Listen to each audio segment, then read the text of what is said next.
That looks like Vamaki.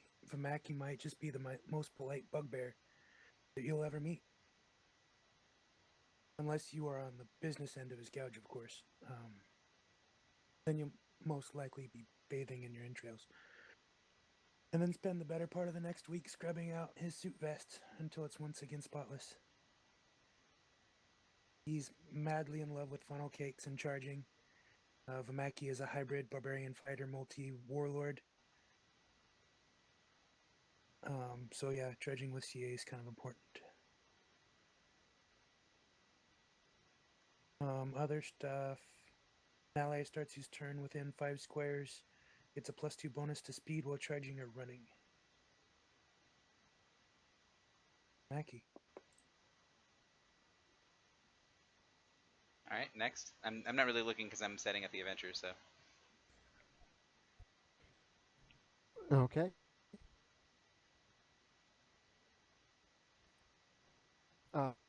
Mistral is a sword mage warlock. She is the daughter of Ishtar and Helix. She specializes in basically sliding people all around the field and passing people to other. She works well with other defenders. She basically passes monsters to defenders to mark. She sets up zones of not fun, so don't stand in those, and just to protect everybody, even if something is not marked. And that's about it. All right, next. Yeah, Regdar is a hybrid paladin fighter, multi-class barbarian. A lot of stun abilities. Hit 18, so tricks up his sleeve. He worships Asmodeus. Has done all of the Wanderer adventures, and there have been a lot of tie-ins for Asmodeus, which has kind of surprised me, but that has been a lot of fun. About it. I do a lot of controllery things for a defender, and I'm not sure how good a defender I am, but fortunately, Lord Merrill's here to do the defender stuff. Work out good. Okay. Hey, I'm just double checking. Can everyone hear me? Yep. Okay. Yep. Meryl is the former paladin of Dol-Ra. She died in the last war fighting against Karnath. She came back from the dead as a vampire. She regained her free will and joined the guild.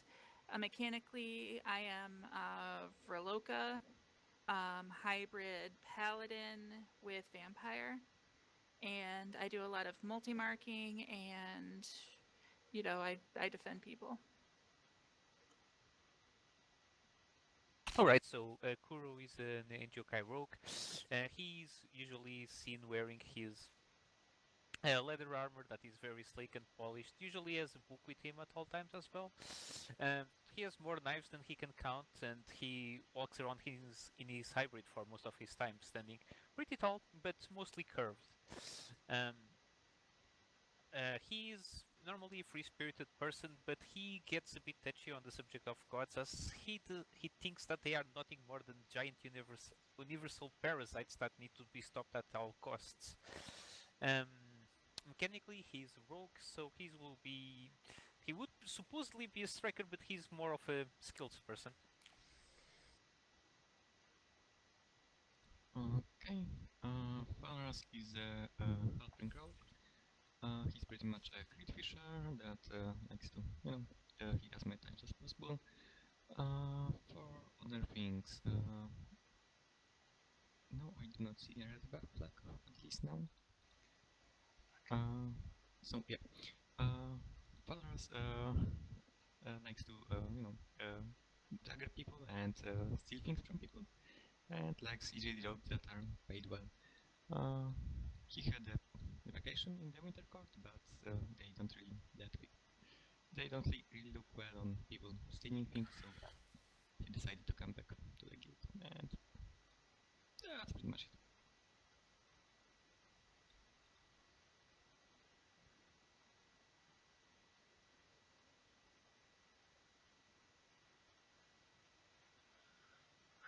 All right, is that everybody? Not quite done setting up this adventure. I did not realize that I had not set up my tokens properly. Apologize to peoples.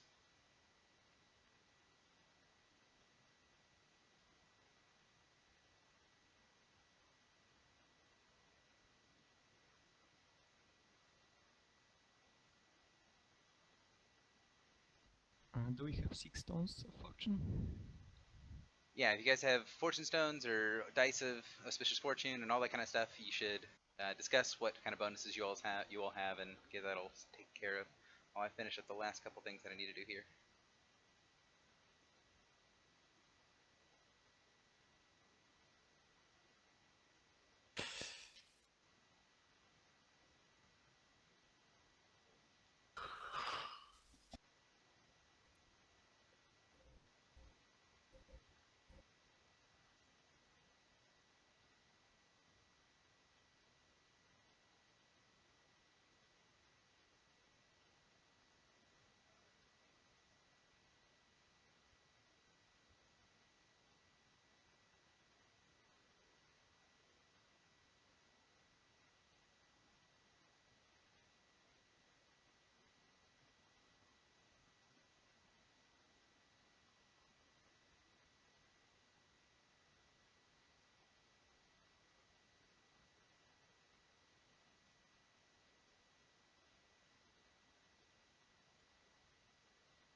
Almost done, guys. Promise.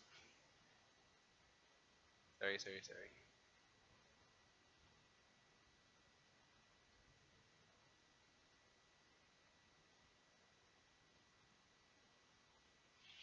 All right, finally actually finished that. All right, so because I took forever to get that stuff done, want to make sure everyone's still here. Go ahead and type 1 in chat, and then we'll actually get the adventure started.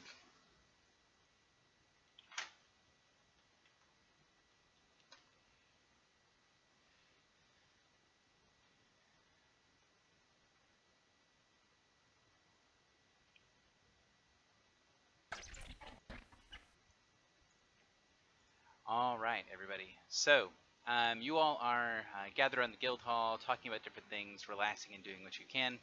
As you were sitting there, kind of talking and seeing what people have been doing on their adventures, catching up with people that you haven't seen in a few contracts, you guys hear User this disconnected from your channel. person disconnect from the channel. Who would I miss?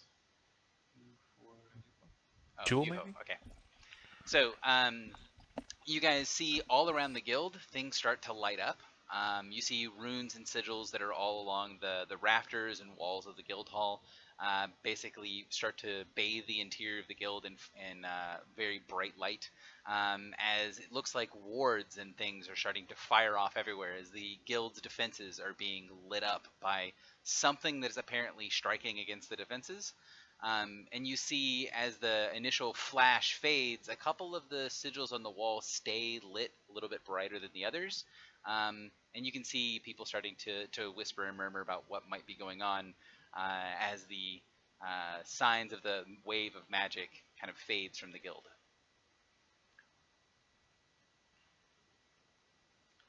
What do you guys do? All right, trying to go to the control room for the guild's defenses and see what's going on around there.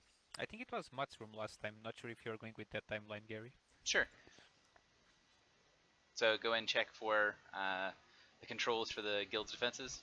Yep. Den, if you tried to say something there, we didn't hear it. I stopped midway and started typing. Mistral would fly outside and kind of take a look around. Okay, so let me toss everyone in initiative order so we can have a make sure this is out of combat stuff. This is for make sure everyone has a chance to be able to say and do stuff. So I know kind of what Kuro's doing and I know what Mistral is doing, but get everyone up there on initiative and then we'll see what's going on.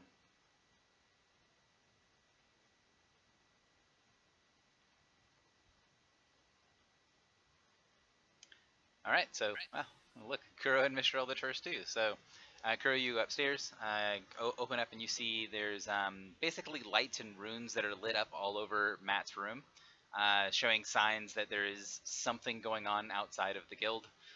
You can see, even at a glance into the room, that nothing seems like it's broken so much as just there's warning symbols going off everywhere. If you want to take a minute and investigate, I will do that in a second, but I want to make sure that get initial reactions from people first. Mistral. So Mistral would like to basically fly outside and reach out with her arcane senses to try to see what just happened.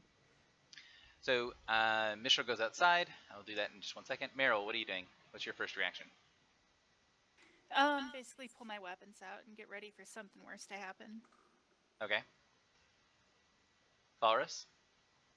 I guess yeah, I would take my weapons out and try to hide somewhere and I guess look for people that actually know what they're doing. So some ritualists. Okay. Vimaki? Vimaki makes sure he has his gouge on him, but goes back to making his funnel cake. Gotcha.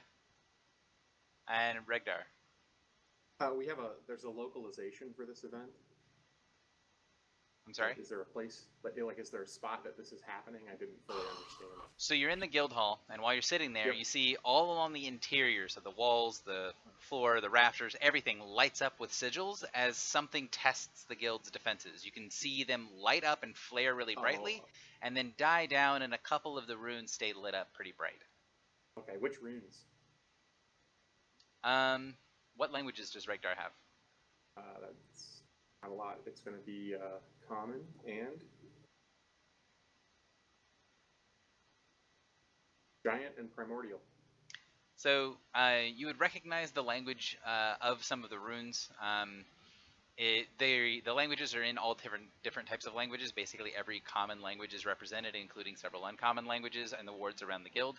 And you would recognize the ones that seem to be have stayed lit up seem to be several of the ones in Abyssal. You can see that not all of the runes that are on the walls in Abyssal have stayed lit, but several of the ones that are lit, all of them are Abyssal. And do I know anything about the defenses of the guild to determine what kind of attack that might have been then? As far as general knowledge for the players, you know the guild's been attacked in the past, and there was discussion about creating much more heavy defenses around the guild, but it's not really been tested, and Matt's not really announced much yet, so you don't really know a ton about the guild's defenses.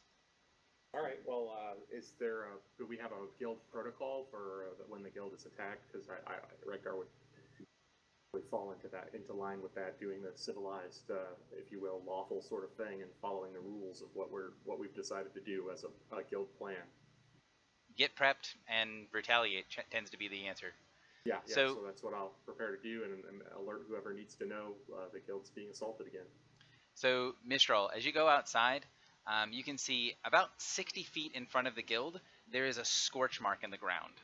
It arcs very slightly, like it's the edge of a circle, but you can see there's a burned area around the front of the guild that's making a wide arc where a little bit of the grass and trees and stuff have been sort of singed away. And you can also see that you can smell that there's a heavy scent of sulfur filling the air as this sense of brimstone fills you as you first walk outside.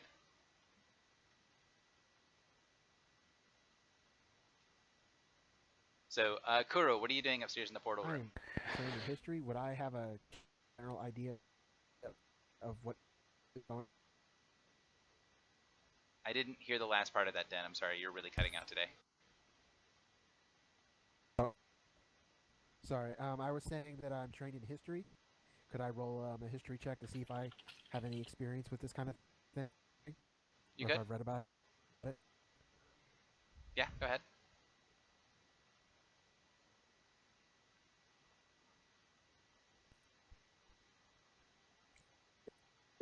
It's coming. The squeaking is there, but it's not a huge problem yet. I don't know. Again, you haven't talked a whole bunch yet, so we'll see.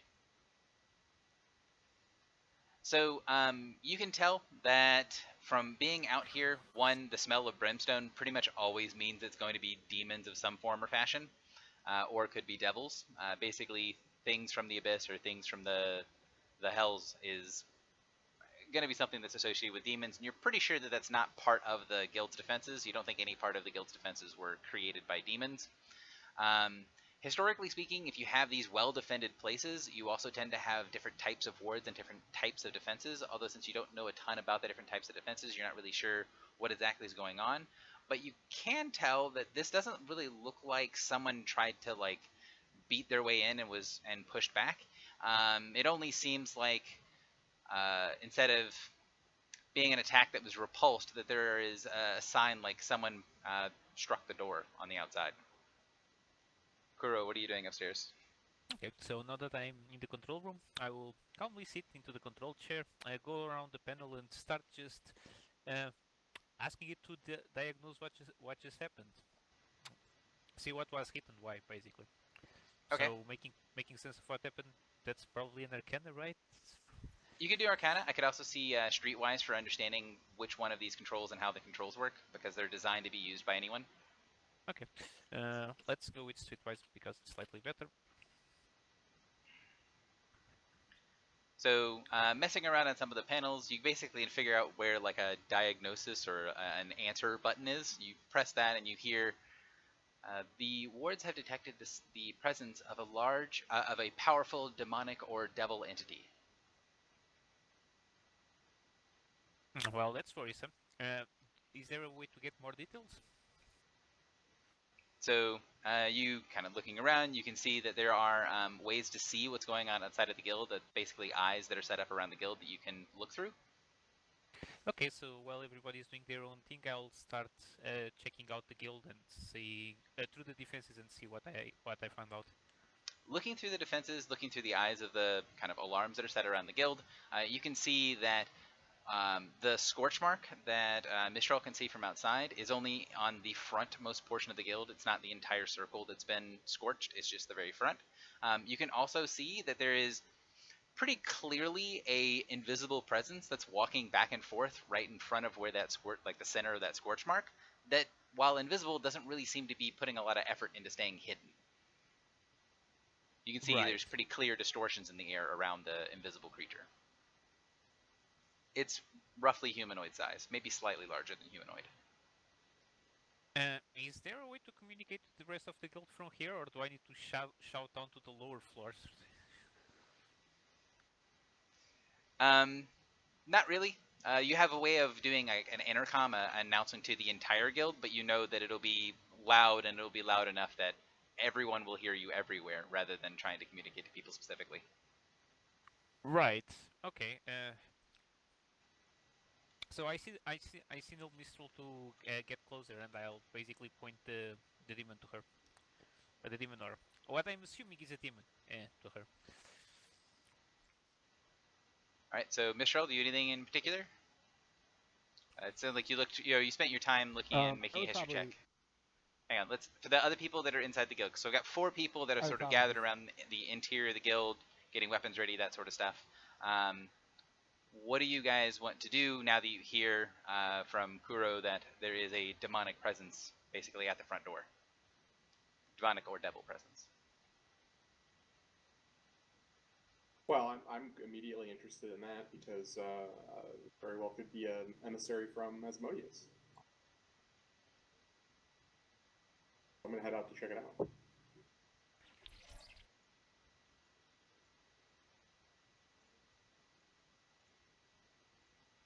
Alright, so you go outside. Basically, now that Kuro's brought your attention to it, it's relatively easy to see that there is some sort of distortion in the air, an invisible creature that's walking back and forth at the edge of the barrier. can I tell what they're trying to do? Are they trapped? It actually looks like whatever they're doing, they're running some part of their body or they're using something to touch the edge of the barrier, and it's sending off small sparks at the edge of the barrier. Are they trying to wear the barrier down with this? What is the purpose? Or are they just mindless? It can you give me an insight check? Yeah.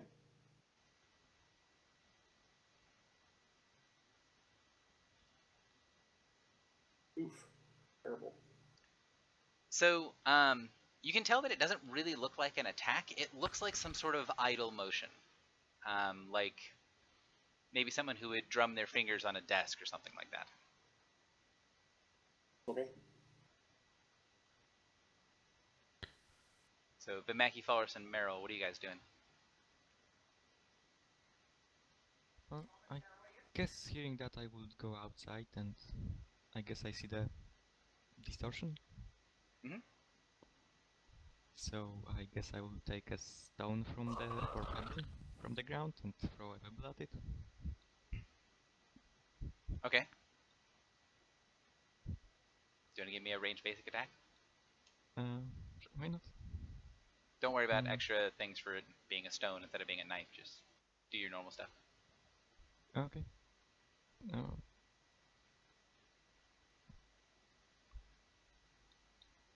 So you throw the stone. It seems to tap off of something that's invisible in the area, and you see a little shuddering moment, and then this really melodious laugh issues forth as the veil around the creature fades. See, it worked. You see that creature who's standing on the other side of the barrier. Those of you guys that have seen her before would immediately recognize her. Those of you guys that have not seen her before, after looking at her for a couple of seconds, you get this sort of intrinsic knowledge, like you know what she is and who she is. Those of you guys that have seen her before, you know that her name is Glacia. For those of you guys that are just now seeing her for the first time, that name seems to echo in the back of your head. She's walking along the edge of the barrier. She has her right hand extended, and she's kind of running her fingers along the edge of the barrier, sending up sparks. And then you see over her left shoulder is what looks to be like a small purse or a kind of a satchel that's covered in gemstones. And she laughs as the stone falls away, and then smiles at you all of you and says, "Knock knock." She accentuates the motion by tapping twice on the edge of the barrier. I'm going to bow low and say greetings, Glacia. It's such a surprise to see you here. Such a surprise to be here at all. But business must take me to these lands that are so chilly and devoid of fun. Yes, well, that's why primarily we just have this as a place to sleep and portal elsewhere. She smiles, and you see little sigils and ripples of things around the edge of the barrier light up as defenses fire off in defense of her smile. It doesn't seem to have any effect on you. Right. So, what business does bring you here to the guild? A bargain was struck, and I need someone who can do things that can be properly insulting while it's done. Well, we've never had a problem insulting people in the past, so I'm sure we could manage it.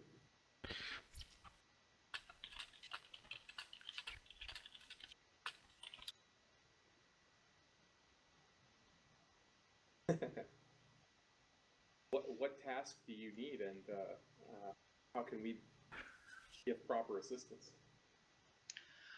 Oh, there is a creature that needs very specific things that has decided to make a deal with me. And while he sits in the heart of his beautiful little star, off in the distance, he's not able to do a whole lot, but has found something very, very interesting, something that I might be able to properly use. some of you are familiar with this creature? She waves her hand, and you see an image of something appear next to her. This image is because of the whole like putting everything in storage. I don't have it because I put it in storage, and I apologize. But you would recognize the light priest from. Actually, I might have the token still. Let me double check that. I do.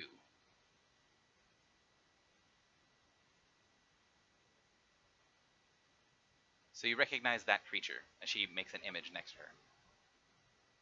her. Who in the group has played Wanderer 4? I have.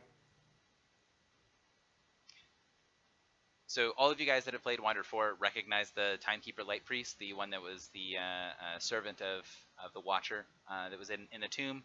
At the end of Wanderer 4, the Watcher said that he's trying to locate one of the missing pieces of Morthak, basically what he believes to be the last piece to allow Morthak to return.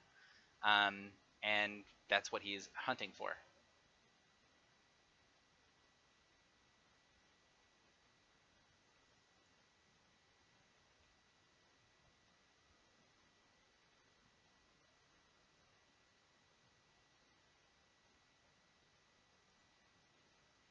So she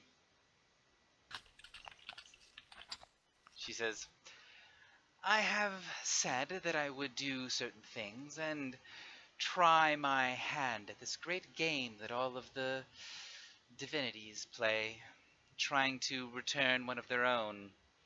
Well, I know that something that he is looking for is something that I would be happy to have as well.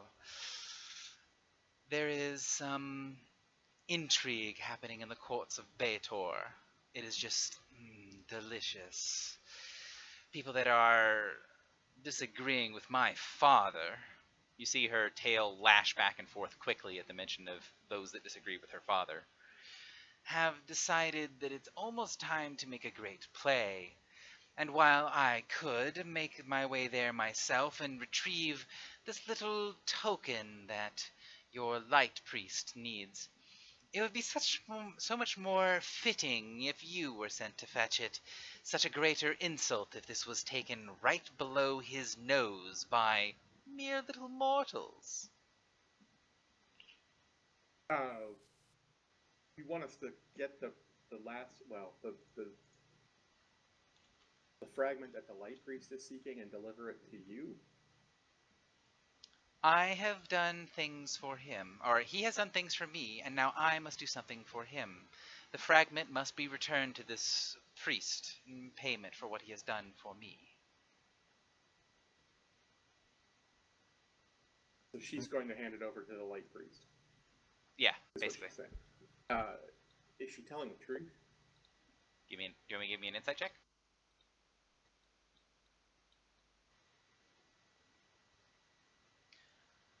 She seems to be really enjoying this. Like, there is definitely a lot more going on than she's saying, but she doesn't seem like she's being intentionally deceptive either.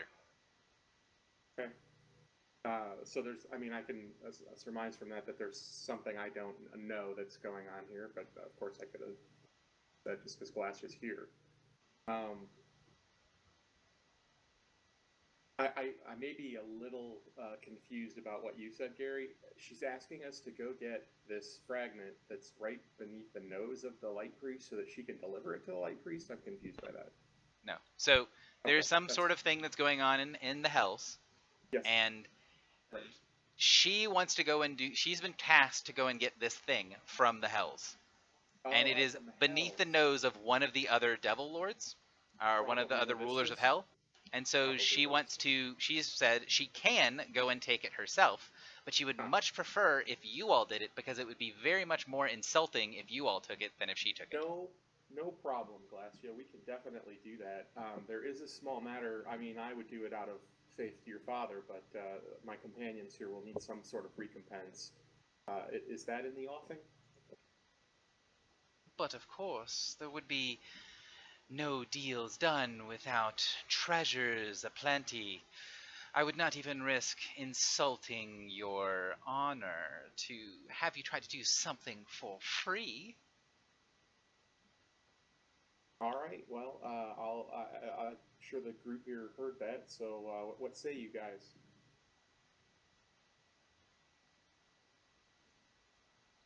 Well, I think she should still tell us some more info.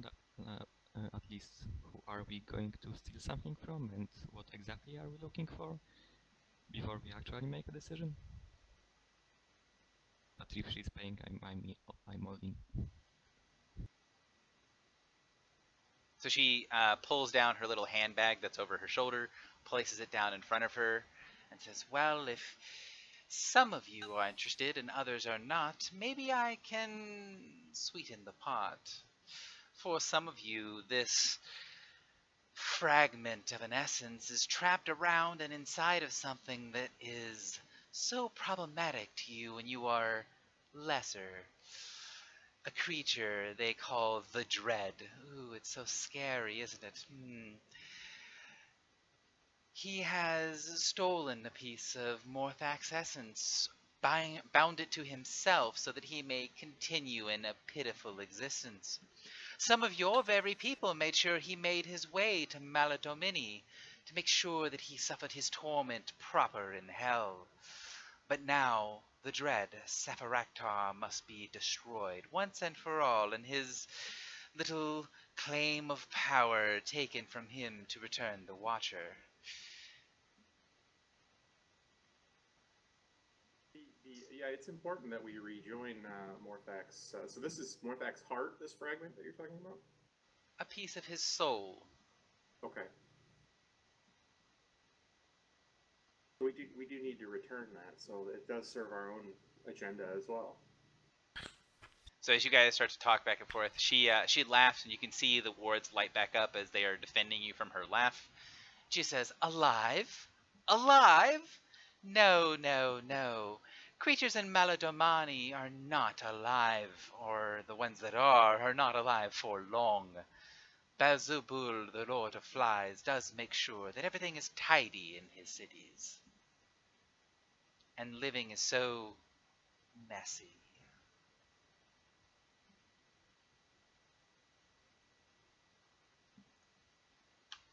Can you arrange for our travel to and from this place we must recover the fragment of soul from?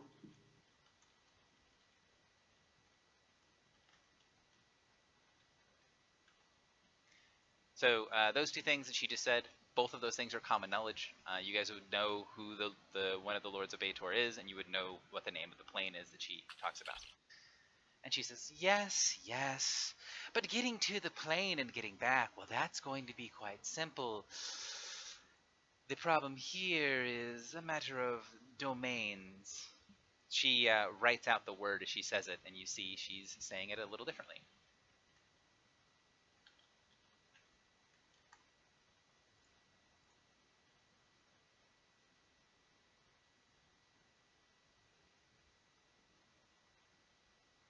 Could you describe the fragment that we're looking for so we know it when we see it? The great dragon has made it part of his own soul, something that will need just a little bit of essence to recover. She dips her hand into the bag and then pulls out a ring. Those of you guys that have seen in other adventures pieces of the compass, the Heart of Light, you would recognize that this is one of the rings from the compass, and she sets it down kind of at the edge of the barrier. A piece of a piece of an artifact that you could store what little remains of Morthak's soul. Finding it should be easy, separating it from its parasite less so.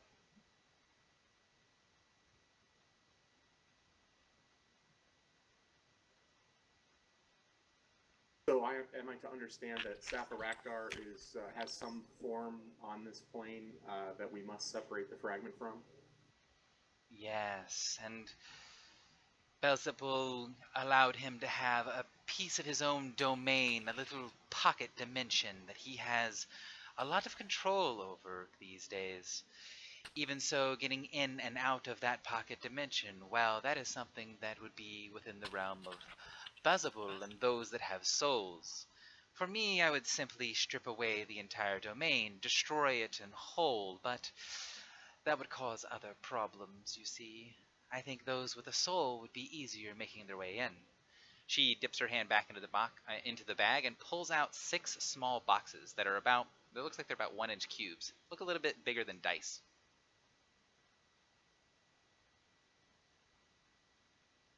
Is this activity in hell unusual, Glacia? I mean, you had Levistus kind of going against the wishes of Asmodeus and violating a compact with the Fae. Now you have Balzabul giving succor to Safaraktar. What's going on? Is this not unusual or something odd going on? She smiles back at you and says, "The lords of the realms always test my father to make sure he is still worth ruling the layers of Beator. Unfortunately, some of the people have forgotten what the rules are. My father has called the council together, is holding court in Maladomini as we do this here, something I must hurry to prepare for myself soon. He will be asserting himself." You can see the look on her face changes from simply just kind of being happy to this weird sort of mixture of lust and desire. He will be teaching those that have gone too far astray. But one of the lessons that needs to be learned must be learned from you. Well, it doesn't have to be, but it would be so delicious if it was. Right. No. I just was getting to the point that this will be the second time that we've made a foray into the dominion of Asmodeus on his behalf. Perhaps when he delivers this lesson to those that are in need of it, I might be present to witness that.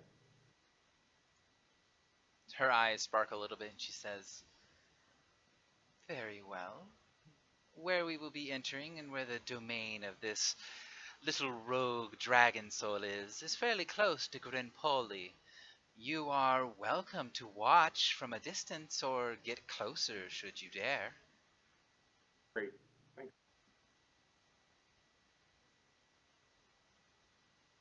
Yeah. Amen.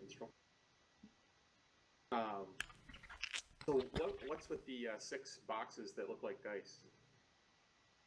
Oh, these. You see, inside of domains, they have a lot of control, and it's very difficult to cross the barrier without causing significant harm to the soul within. I think that it would be best to keep as many pieces of Safaraktar intact before you can remove that parasite from the soul he is clinging to. These will give you a way to separate a bit of yourself and throw it into the domain. You could, right now, she taps the top of the box and you see it opens up a little bit. You could allow me to do the honors for you, of course, and that would make it so much easier when the time comes. I'm fine with that. So she holds out her left hand as if you are, asking for you to extend your hand out to her. Right. I'll reach through the barrier so she can interact with me. She grabs your wrist. She digs her fingers a little bit painfully into your hand, and then you hear a snipping sound as the tip of your ring finger disappears. The last knuckle disappears, and you see it appear in the box. And then she snaps it closed, and then places the box in your hand, and then pulls her hand back from the barrier. So this is the ring finger that isn't already stored in the jar in the guild. Yes. Ow. All right. Thank you, I guess. A piece of flesh to bind a piece of soul. It should be a simple matter for you to just throw that through the portal and make your way into Safaraktar's domain. All right. And then she goes and picks up another box. Anyone else? So she wants us to put our souls into the box? What? Just a little piece, dearie. Mm, I think that should cost you extra. I'm, a bit attached to my soul. She laughs and says, "I'm not going to take it from myself, but if you want to go ahead and do it the hard way, you are welcome to do so."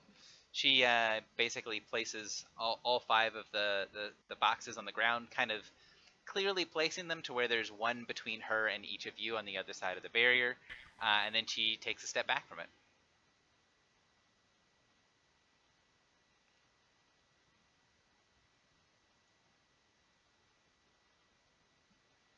So she starts to wave her hands back and forth through the air.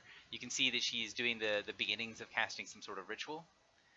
Well, dearies, court will be in session soon, and you have not a whole lot of time to get your jobs done and get your payment truly earned.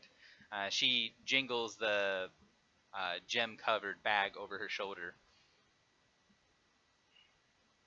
So, does anyone, Mistral and Meryl, do the two of you guys accept her help when she cuts off part of your finger and puts it in the box?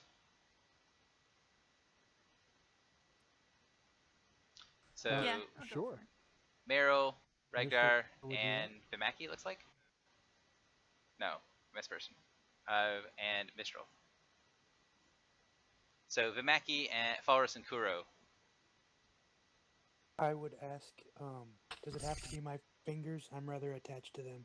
Could it be a piece of my ears instead? She smiles and nods. That would be fine. I would agree then. Kuro and Falrus.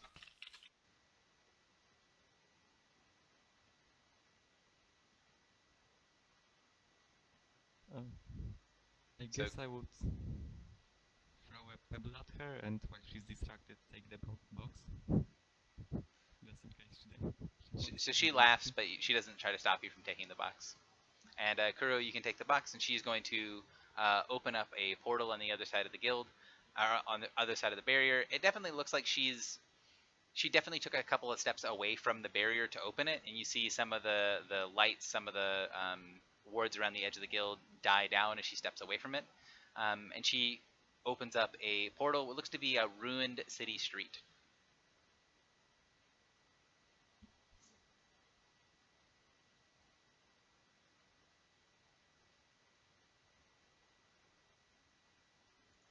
So after she opens up the portal, she gestures for all of you all to go through and says, I must find my own way into Maladomini. It would not be proper for me to be seen in the company of such creatures. She gestures and kind of takes in all of you all when she says such creatures. But to find your way is easy. The edges of the ruined city are vast, but there's not many places with strong portals connecting them to proper pocket dimensions. It will not be far from here, but make haste, as the creatures of Maladomini will not take well to people trespassing in their ruins. So once we find this domain that has been granted to Sapphire Ektar, that's when we cast our box in to that? Yes, find the domain, enter it, get the piece that you need to complete my contract with your light priest, and I will shower you with riches, of course. Sounds delightful. what happens to the parts of our bodies that are not going to be cast into the domain? She kind of tilts her head to one side. Why, whatever would you mean? I mean, we throw the finger or whatever we put in the box into the Sapphire Ektar's realm, and what happens to the rest? Well, the rest of you would need to go through the portal and get that piece of you that was lost, would you not? But having a small piece of yourself on the other side of the portal will make the transition much less lethal. Oh, okay.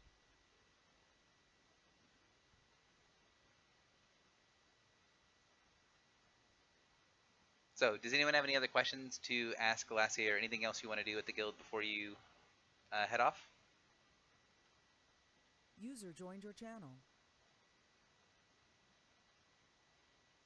User disconnected from your channel. Mm-mm.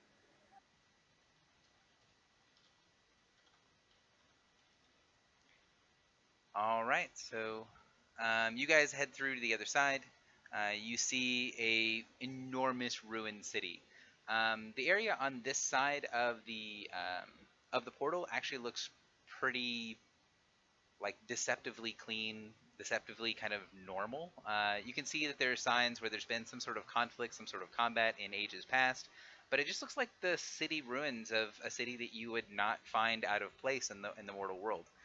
Things that you'd be able to find pretty much anywhere in the realms. Um, do, do, do, do. So she has left by now, right? Yeah, she's gone. Well, you guys stepped through the portal and she did not follow you and shut the portal behind you. Oh, okay. Uh, hmm. I was hoping the order would be somewhat different, but I guess I'll get to working on the box now. Do I have any idea of how this works then? What do you want to do to try to figure out how it works? Um, let's try to examine either the magic or the mechanism that there might be within. I Okay. guess. So What would that? you can see that it's covered in small runes. The runes are written in Abyssal. I would say that you're going to need to know Abyssal to be able to understand at least the basics of how it works. I think I still. No, I don't. I do not speak Abyssal. Okay. So you're not really sure exactly how it functions. It looked like she did something with a little bit of power and then cut off a piece of people and put it in the box. Beyond that, you're really not sure how it works. Well, I'll figure it out on the way. So you guys enter into the area. I'm going to keep you guys on initiative order.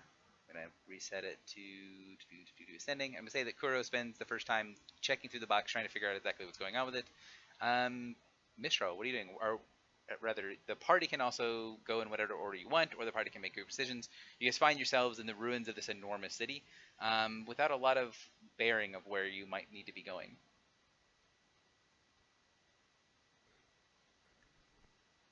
So Mistral's kind of just flying around above the rest of the party and trying to keep an eye out for things maybe on top of. I heard on top of something, but I'm going to go with on top of roofs, things like that. Cool. So, give me a perception check, please.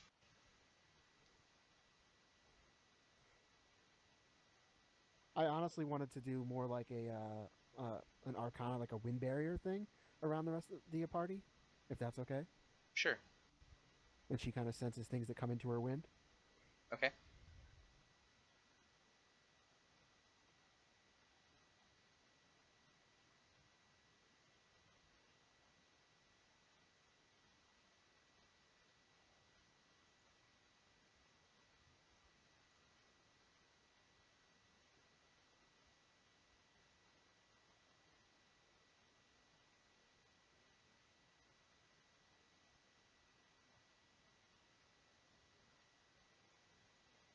So you create a little barrier of wind around the party as they continue to work their way through the ruins. Meryl, what are you doing? I was gonna just kind of look around the area, see if I can help to actually, what do you call it? Calibrate ourselves to our surroundings and just kind of tell more where we are and where we need to go. Okay.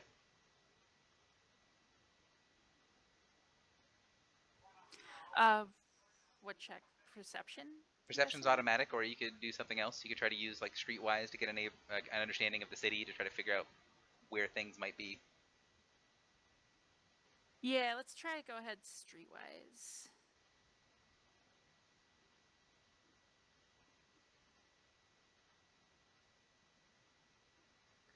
Boo. So the only thing you can really tell is that you're in a fairly large, what would be kind of residential area, like what would in the mortal world be like a middle class neighborhood. You can see off in the distance a good way behind where the portal opened in a certain direction, in the opposite direction of where the portal opened. There's a large, looks like slightly better kept city that's off in the distance, and then there's just a huge expanse of ruins between you and them, as well as there are other sections of the city that are ruined or don't really show signs of maybe what they might have been beforehand. Falrus, what are you doing? Okay, I guess I would look for high ground. Try to climb something and see what I see from there, and trying not to actually get noticed while doing so. Okay.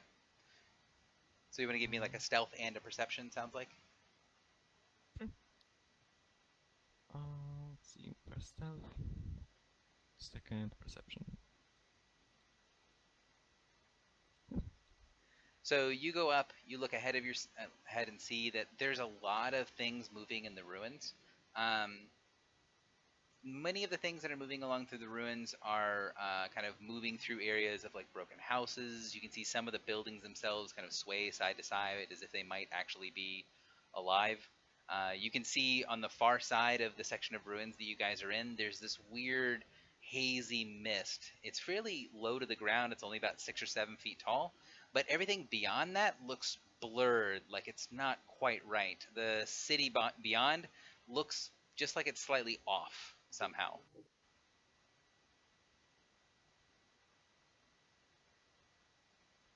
Vimaki.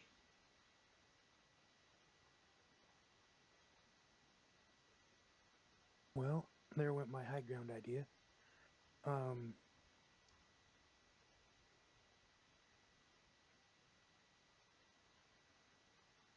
Can I delay? Sure. Regdar, what do you want to do? So I slew Safarakdar on Athos, and I saved his soul in the feud. I feel like I might have some sort of affinity or attunement to Safarakdar's being, and I want to know if I can use perception to detect that to see if it might grant us a direction to travel in. I would say it'd be insight more than perception, but Oh, all right, that's fine.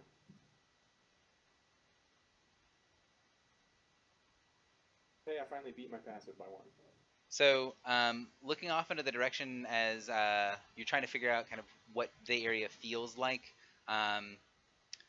When Falrus kind of points roughly off in the direction where there is that weird sort of mist or haze, you can sense a pretty strong inclination of something like intuition, like that's the right way to go.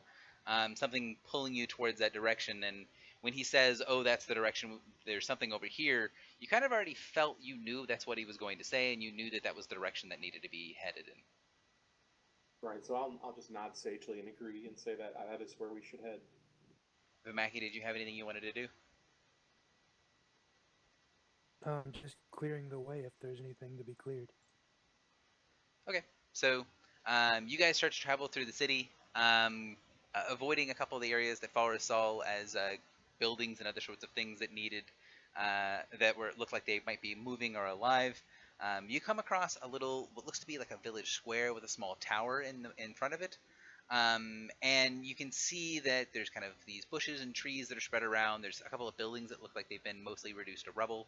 And as you guys get a little bit closer, you see on the edges of the tower, 2 creatures that look like they were maybe gargoyles change and move and look your all's direction. And as they move, you can see the area around them distorts as they spread out large angelic-looking wings that look like they're either made out of or designed around an idea of blades, of swords and spears. The 2 angelic watchers look down at you, and you see as they move their hands, long red spears appear in their hands. So I'm going to give you guys a starting box in a second.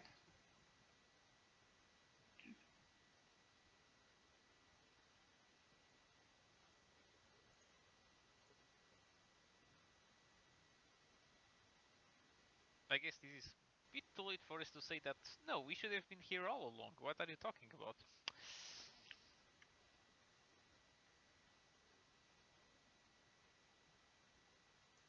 That's not very easy to see. Can you guys see the black starting box? No. No.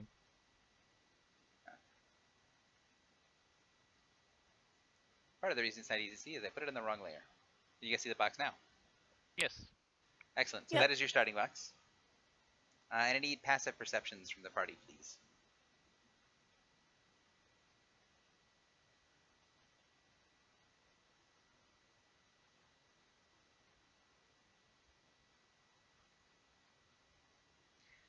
So Regdar, you're going to notice this before you step into the aura, so you can adjust yourselves accordingly.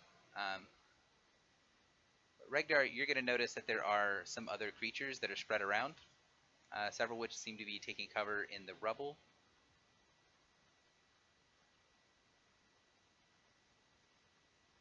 And you can also see that the collapsed house on the far end of the street, looks like it has something moving inside of it that forms up as you guys come into the area.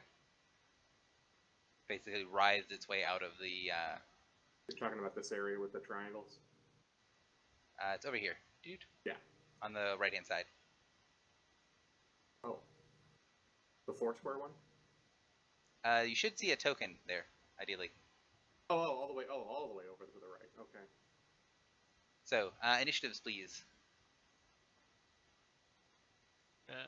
There is no turn order, turn bar for us at least. Do we have any initiative bonuses? I never did get a count on how many stones we have. We have enough stones. With 5? I think we have 6. I'm not sure if it's 5 or 6. We have 6. Great, and no warlords, so... I said this because you'll be able to notice this. Den, you're aware that the aura is there. If you choose to start it in it, you can.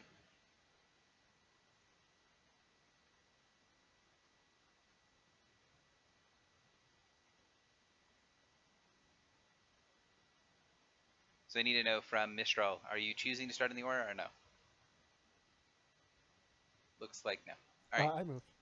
So, the creatures that look like they're trying to hide, hunker down behind things, however, Regdar was able to notice them. They look like big, kind of gnarly, nasty-looking ghouls. You can see that most of their face, however, is missing all of the contour that it should have. Rather than looking like they have a normal face, they look like they have jaws, but their eyes and their nose and everything is sort of faded into a single blob. Same with the angels and the fury as it pulls itself out of the wreckage of this building.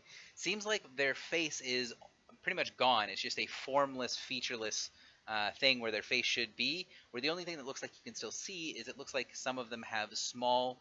The two angels have very small mouths, and the furies and the ghouls have large, exaggerated mouths that almost look like they're part of the top of their chest more than they are the bottom of their face. So the ghouls start to come out of hiding, start to look like they are ready to pounce on people, and the faceless angels draw their weapons and stare down towards you all. Regdar, you are up, sir. It's pretty clear that they're going to attack you. Yeah, I assumed the negotiating was not an option. The angels are at altitude 4, is that what They I'm are, saying? yes. They're at the corners of the top of the building. Well, that's bad. Okay, I guess it's, I didn't start in the zone, but I'm going to enter it, so what's it do? So the ghouls have this unbelievable stench that comes out from them. Okay. I will go ahead and do a brazen assault on this ghoul.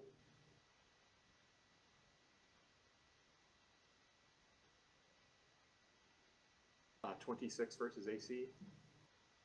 26 versus AC does not connect, unfortunately. Yeah, I'm going to go ahead and re-roll that then.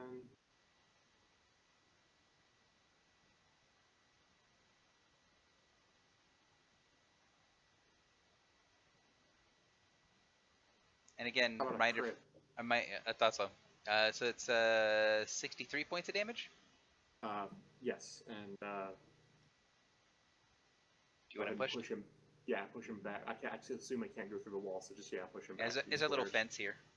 Yeah. But I assume I can't push through it. Correct. All right. So yeah, just push him back. Please mark him purple. Okay. I will get assistance and there will be.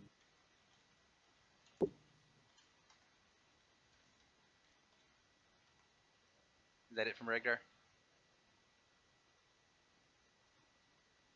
That's correct. Meryl, you're up.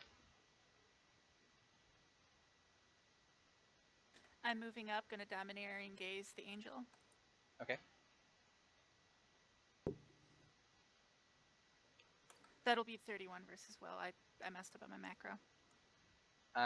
31 versus will not connect. You become aware of a trait that the angel has. Okay, I'm gonna take 4 damage to reroll that.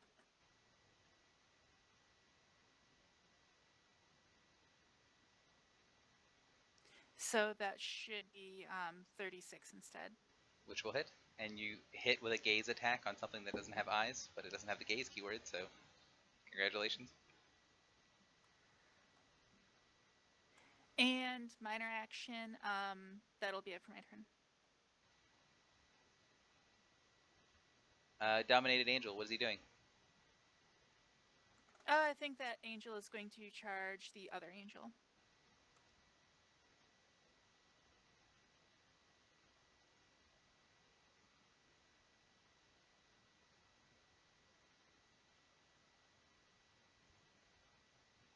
So, tries to skewer the other angel and misses horribly.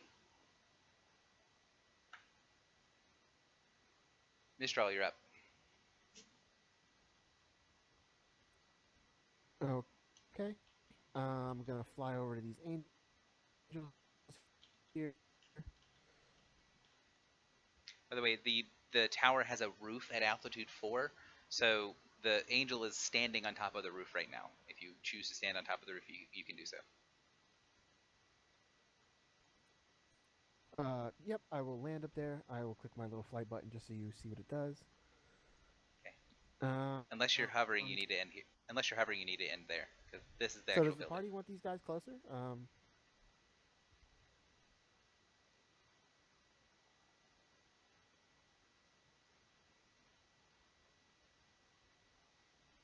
So does anybody want these guys slid closer so that you guys can beat them up?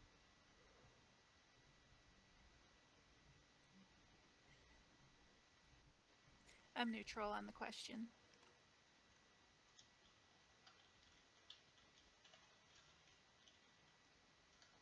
Question's more complex than we can easily answer. Okay, Dan. so, Yeah. all right. Do your best to put them on the ground and keep them there. Otherwise, there's not a lot I can do to them.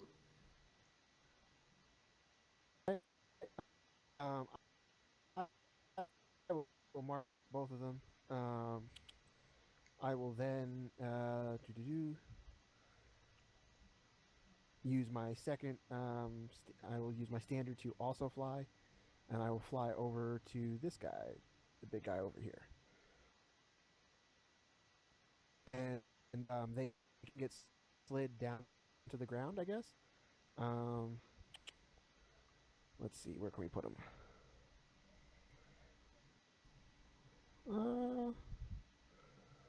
So like right about here, I guess should be good for this guy, top guy. Sorry. Okay.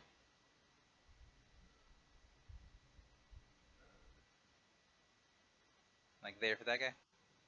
This guy can go to that spot. Yeah, that's fine. And let's see. Do I want to do anything else?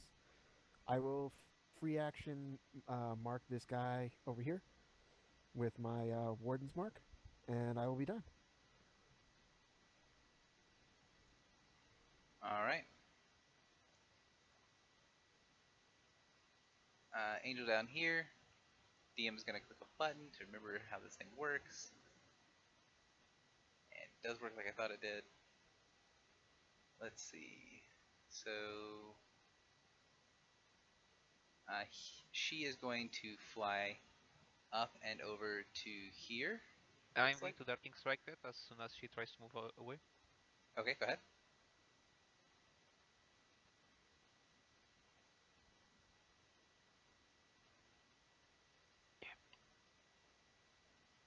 For, damn it, 36 points of damage.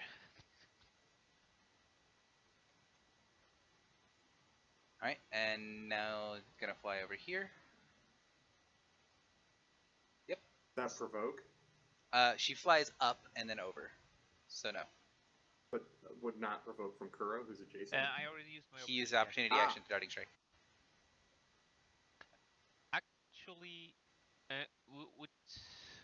would she get adjacent to a square on her movement while she was doing this? That's my question. Would she get adjacent to you? Yes. She's gonna fly up immediately, so she would be can I still adjacent to you interrupt up. that, or is it too late? That's up to you. Then. Well, the first square up's still adjacent to Kuro, Yeah. right? Yeah. If you'd like to, yeah. Yeah. Okay. So I'll interrupt it because I want her to stay grounded for the time being. So I am going to Acrobatics Escape, as it also triggers my trap card. She'll stay immobilized, and I will back away to, let's say, here for the time being. Yeah, so she's gonna be immobilized one square up.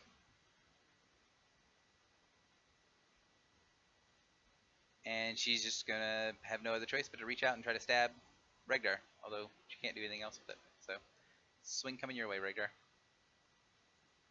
Reaches out with a spear, 37 AC. I will. I will interrupt that.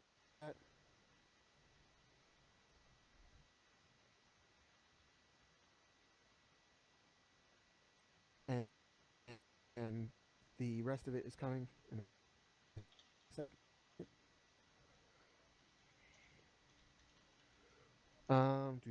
I will guidance of the past this, and that's a 6.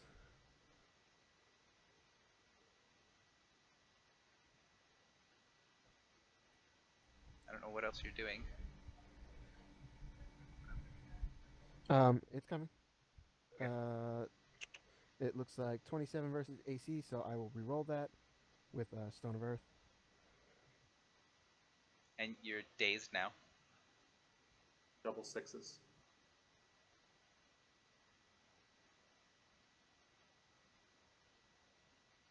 If he rerolls this, he's still dazed. So that will Yeah, connect. that's my question too. He rerolled a 6 into a 16. I don't know. I feel like they should be dazed still because the thing still happens, even though you reroll one of the rolls.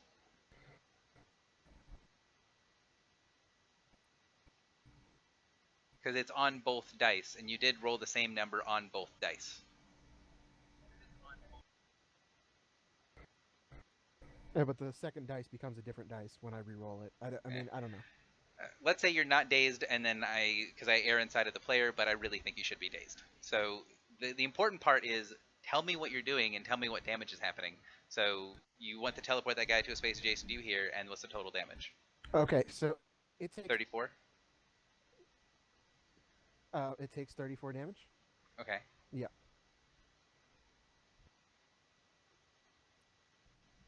And that's it for it. It seems to resist a pretty good chunk of the radiant damage.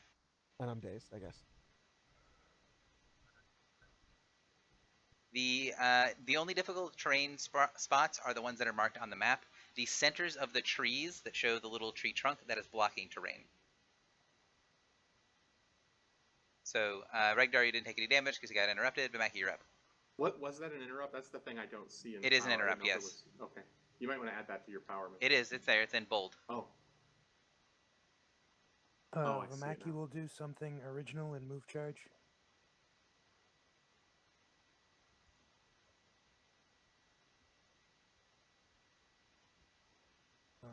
Thunderfall sounds like a good one.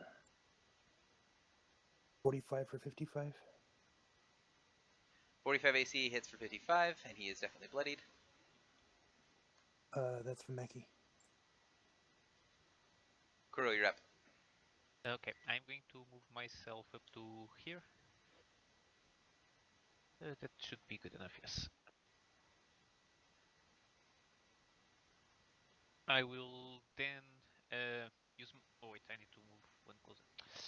I will then use Bluff to feint him into giving me combat advantage. Do you need a roll, or can I just move along? As long as it doesn't need them to be able to see you, then you don't need to roll. I'm not sure. Feinting, does it need being seen? Does it need being seen? I don't know. I need to look that up in the glossary. Feinting, Bluff.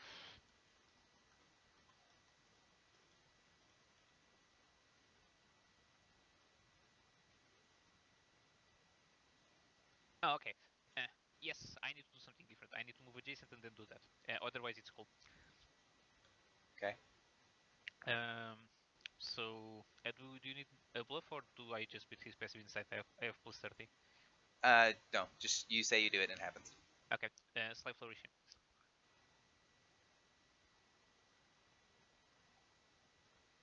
Actually, let's counter those philosophy instead. It sounds a little wiser. Oh, let's reroll that because I took so long. Let's reroll.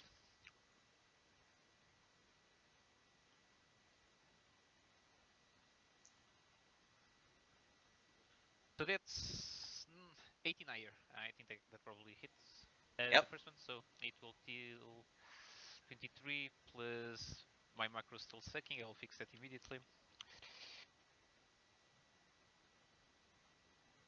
43 points of damage. All right. Anything else from Kuro? No, He's that's dazed, all, correct? I think. No, I crit failed. Oh, I crit failed 2 attacks. I thought you re-rolled it. I'm sorry. Oh, No, I you rerolled the first re-rolled attack. the first one. Gotcha. Yeah. All right. This ghoul is going to shamble up. You are now within the aura, Meryl. Okay. He will not be an idiot and shamble up into flanking. Fury, do these auras stack? That's what I want. They do not. No. Okay. And then he's going to... Actually, there's no reason he doesn't charge, so he'll go ahead and charge. I'm going to include the penalty to defenses in the charge on my end. Okay. So 31 AC. That'll miss. All right, that is it for the ghoul. Valorous, you're up. Okay, I'm going. It looks like there's an effect on it that the ghoul does. It is indeed. So you are now grabbed. Okay, I will move over there. I will attack the ghoul and the other ghoul. Let me see. Real quick, is it going to shift then? He's not. Okay, so they can maintain the grab at a distance though? Don't know. Okay. Oh, nice. This ghoul is crit on AC. This girl is 37 on AC. I will add sneak attack to the crit because it makes sense. So the total damage on the guy that is crit is 69. That's 80. That's 94 damage. He is deleted. And the Okay. total damage on the other guy is... Looks like 25? Yes, 25. And I can slide him 6, which right now makes it... okay. Let me slide him, I guess, next to Mistra. Oh, or there. Yeah, so she's out of the aura, but is still closer to him. Like that? So, yeah, why not? Okay. I can move up to 3. So I guess I will stay over there, and that is gone. So I guess that's all for me. All right. The Fury will begin its turn next to Mistral. Does anything weird happen? And are you actually dazed? It's up to you, Gary. I don't really mind. For now, yes, you're dazed. And then Anyway. we'll have this discussion later. Just remind me so I'll it use doesn't my actually get done. interrupts. Okay. So the Fury is going to pull itself up out of the thing, and it reaches out with tentacles that kind of come up and lash out of the rubble and start flailing down upon you.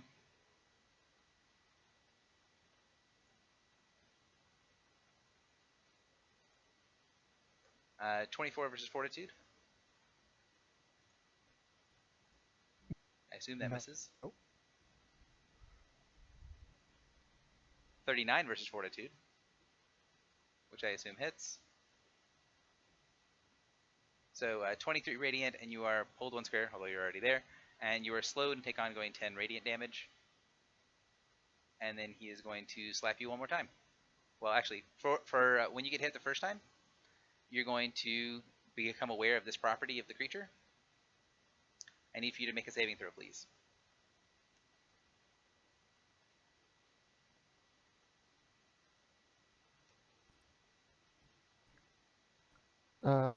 Creatures. Make a It save, says an please. endurance check. The first part. Uninfected creatures hit by this creature must make a saving throw. So that's the first part, and that's the part you're doing right now.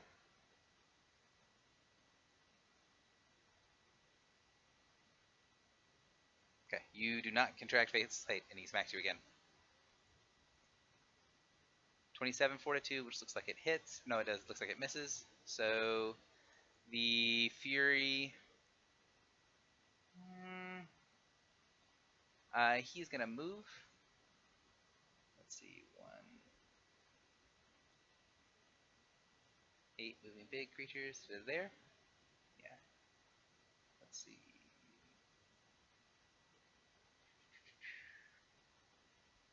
Yeah, that's as far as he can get. So he'll move down here. He is still marked. So he is going to lash out. One of the attack is going to go to Mitchell. 34, so make a saving throw, please. And the next attack is going to go to Vamaki.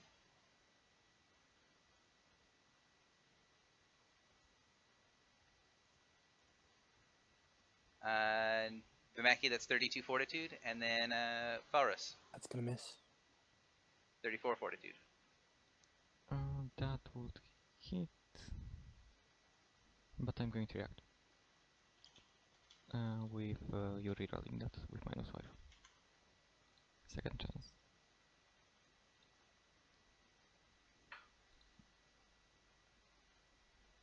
Or interrupt, yeah, but whatever.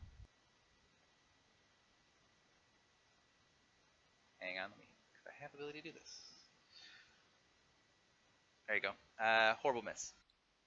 Yeah, I can use Slight Flourish. I'm going to attack, I guess, him, because why not? Actually, no, I'm going to attack the Spiceless Ghoul that is over there. Okay.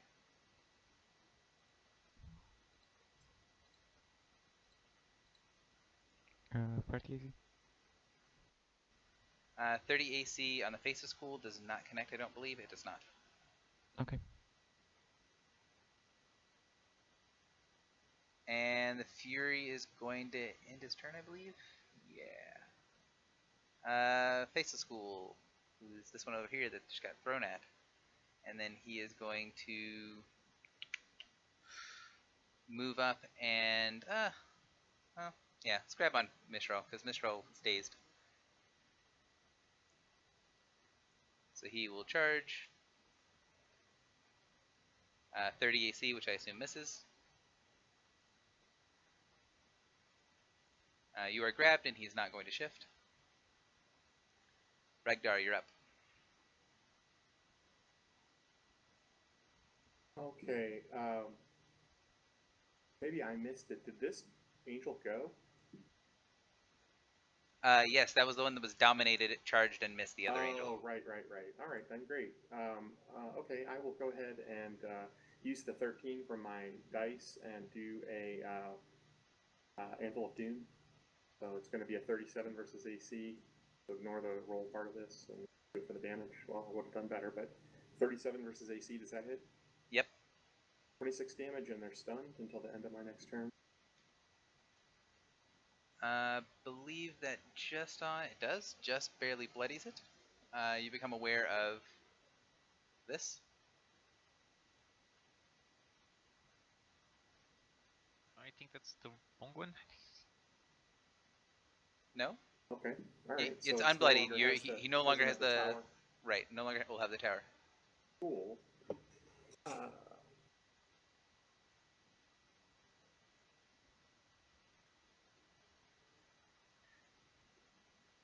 Will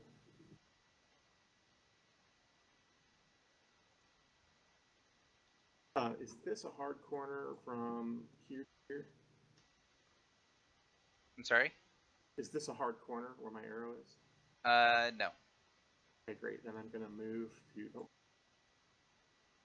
I'll just move to here, and I will minor action paladin mark this ghoul. All right. Mistral, is your mark gonna fade off of the faceless angel that I bloodied? Care if I override your mark? No, override my mark. All right, purple, the faceless angel, please. All right. Meryl, you're up. You are currently grabbed. Okay, did you want me to go try to? Well, I can't even get to the charnel house. Okay, I'm gonna try to athletics to escape the grab, Okay. or acrobatics. Sorry. No. No, you do not. Okay, I'm going to go ahead and taste of life on the faceless angel. Although I'm going to try to bluff first to get combat advantage. Oh wait, no, I already grants. It's done. Yeah, it does grant a combat advantage. Hmm. 27 versus Fortitude on the Angel is not going to connect. Okay, then I'm going to minor action and do my Ring of Winter, and that will be it. Right. At the end of your turn, you become aware of the Ghoul's Expert Grappler trait.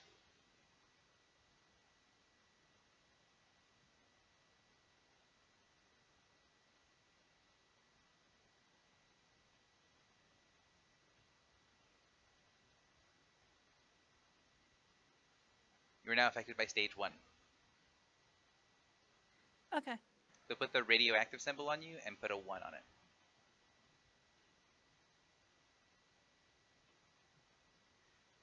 Angel is stunned until the end of your next turn, right? Regdar? Correct. Mistral, you're up.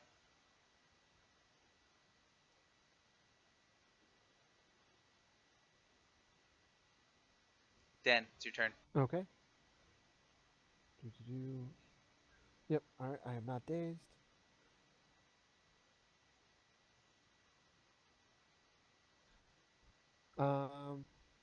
Do-do-do. I will take. I'm just have to do a bunch of stuff.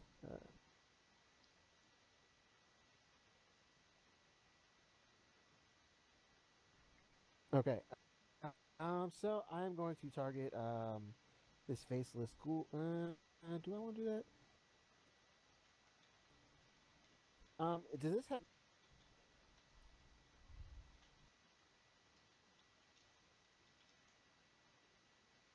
You're breaking up enough that I don't know what you're asking, Dan. All I heard was, does this have, and then nothing.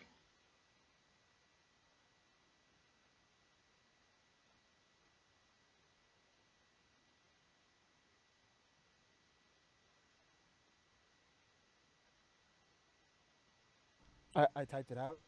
Does the ghoul have reach? If it does, you've not noticed him use it yet.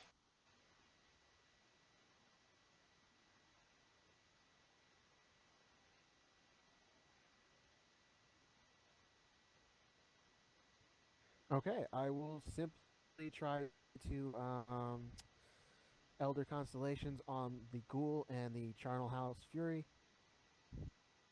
Okay. I assume you have it's either a burst, blast, or does not provoke. It doesn't provoke because of my armor.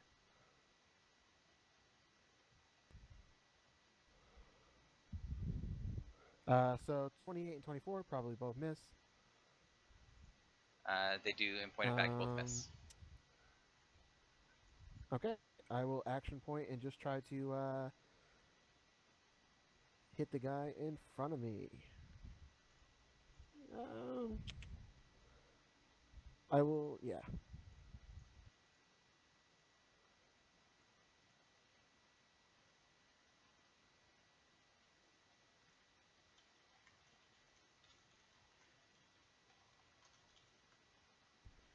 Okay, so hit this guy, trying to slide him away. Does that break the grab?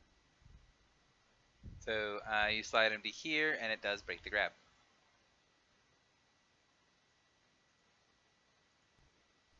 Okay. I'm no longer grabbed. Then both of these guys, my mark is still on the other guy, the Charnel House, because that's my warden mark. And then I will use my move action to fly. Okay. Does anybody want these guys anywhere in particular?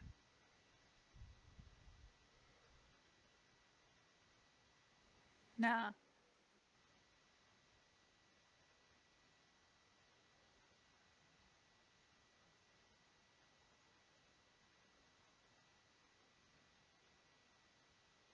Okay. So the Charnel House Fury can come be adjacent to me, on the other side of me, like over here. Okay. The Faceless Ghoul can go hang out with probably like Faust. Do you want him? Sure, why not? Is that fine? Yep. And this guy, where can he go? I guess this guy can go like 2 away from Vimaki actually. Can you Yeah. get him like there? Away from yeah, he can go there. That's fine. Sorry, can you No, put him like there or there? That would be better.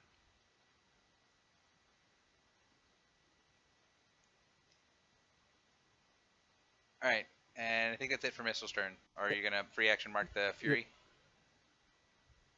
No, I'm not. I'm done.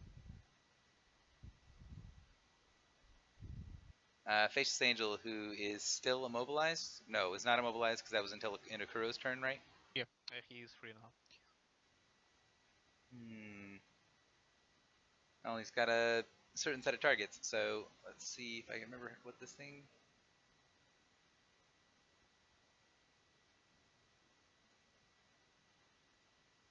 Okay, so you see the angel kind of lift itself slightly off of the ground, and then as it does, it jams its spear into the ground. You see, it looks like the bodies of dozens of angels writhing and moving under the dirt and grass, and spears rise up out of the ground, flying in every direction. Was that a save against the ongoing, Mistral? And did you take your ongoing at the start of your turn? I took the ongoing, and that was a save against the ongoing and slow, unless Cool. the slow was not saving. The slow was saved, just like the ongoing. So, first target is going to be Kuro, second target Vimaki, third target Mistral, and fourth target is Faurus.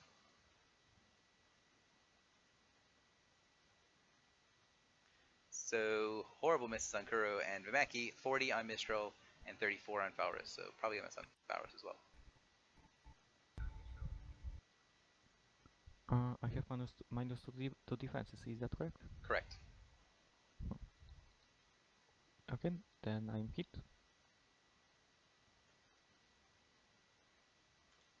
Alright, so if you are hit, you are immobilized 2 squares off the ground as a spear comes up, stabs you, and holds you above the ground as you are impaled upon it. The angel's wings dip down a little bit, and you see that looks like it took a lot of the power out of the angel to do that. However, it did attack each of you. So, saving throw, please. Well, the people that it hit. Is it fear? It is not a fear effect, no, it's a disease. Okay. So the two of you guys now have stage 1 of Faceless Hate, so please mark it. And the angel ends the turn. Vimaki, you're up. This fence, It takes 1 extra square to Like move how- across. beautiful. Vimaki will remember that he has buttons, Predator Eye, and then he will charge. Charging doesn't provoke stuff.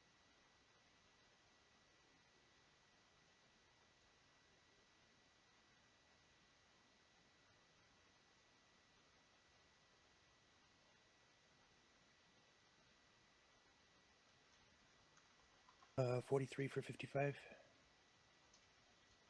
Oh, plus 4. Sorry, 59. 59 points of And that's- damage. Yep. And that is a dead angel by absolutely 0 wasted damage. Nice. Do I want to do that? Can I get there on a charge? 1, 2. Yeah, let's spur the cycle, which is a button over there somewhere. Take another standard, I believe. That is what it does. There's the button. Standard action to charge. To there. And another charge. He's 2 squares in. Oh no, is he not? 1 square in the air. Okay. Is Thalrus flanking? Yes. Yes. Because he can take opportunity actions. He can actually take all of them. And crit fail. That is That the was days. fun. Kuro, you're up. Vimaki, can you move from there, or are you just taking that spot? Sorry, that's me. Okay. That's slightly awkward. You can stand below me. Sorry? You can stand below me. Oh, yeah, that's a good point. He's impaled 2 squares up. So is Mistral, but you're not marked. If I get on Falrus spot, would I be able to flank the Faceless Angel or not? Yes. Okay, so let's flank the Faceless Angel. I will begin by using my... I'm going to count my 18 for the dice, so this is going to be 36 to AC, as I'm going to use my Tumbling Strike as I pass by the Angel. Okay. I'm not going to... Oh, shit. Well, that's... That's more than 7 damage, pretty certain. Well, let's try that again, okay, sorry. Because something was terribly wrong, but... That's much better. So he'll take 50 points of damage? 50 points of damage, yep. Then I'll keep moving to here. I am going to Perfect Feint to gain combat advantage, and I am going to Lashing Blade, and that will be it for my turn. Alright. Ghoul starts his turn. Oh, that's the other Ghoul. He sees Lord Merrill, who still has grabbed, so he is going to move you towards his mouth. He is violating Mark Redgar. So it doesn't seem to bother him at all, other than the penalty. So is your mark -2 or -3?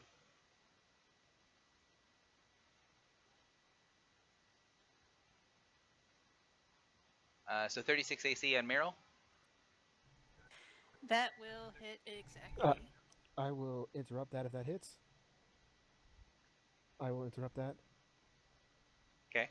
With Dimensional Vortex. And I will say that this is... Isn't Dimensional Vortex range 5, or is it range 10? 13 for my dice. It's range 10? Okay.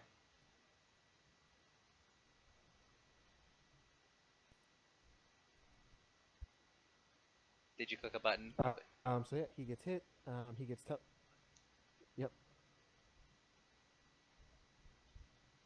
Okay. So you're no longer grabbed, Merrill. And he can't make the attack against anyone else, so it doesn't happen. He does not have to be near... Okay. The attack requires someone to be grabbed, and he has no other grab target, so... Where do you want him to be?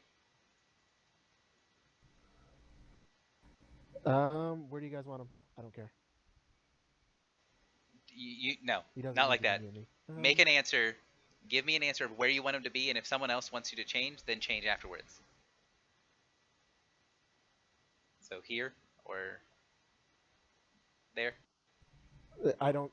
Right? Yeah, that's fine. Okay. That is fine. Since he's marked and would prefer not to have bad things with Mark, he's going to charge into Regdar. Regdar, I'm going to include the penalty defenses and the charge on my end. That's not the right button.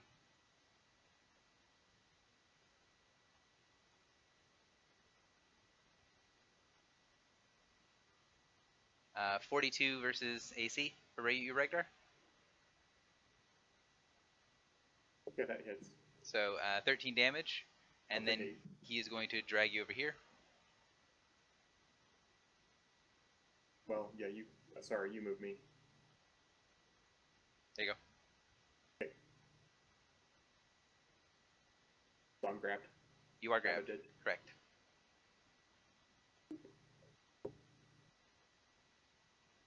And I need for you to make a saving throw, please. Walrus, you're up. Okay, I will use the low slash on the angel. I believe I get nothing from simply being in the air. Oh, nice. You get a crit. There's that. Okay, so that's 94 damage. Is he still alive? No, he's not. Use another minor to perfect feint, I guess, and use critical opportunity on the faceless ghoul.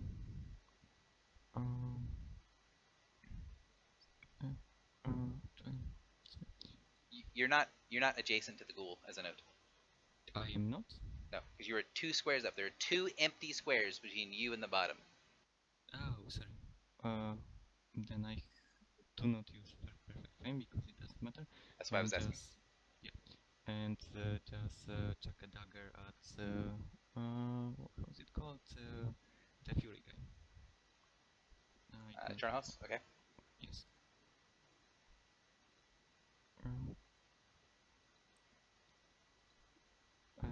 32 versus AC for 24 damage. That misses. Okay, I believe I have nothing. I can use dagger speed, but yeah, sure, why not? I will use dagger speed on the Fury.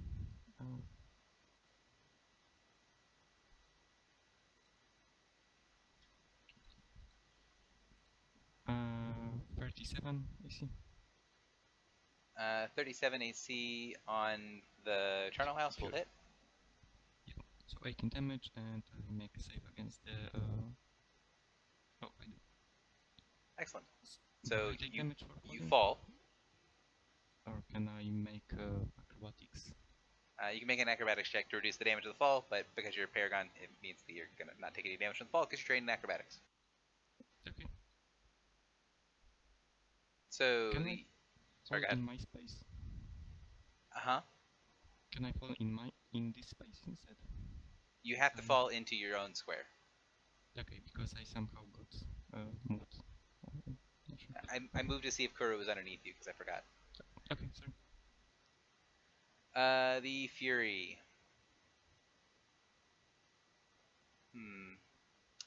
Fury is going to start off by, you see its jaw kind of separate from part of its body as it turns and in a swirl of motion blasts out towards Mistral and Vimaki. Vimaki is the first target, Mistral is the second.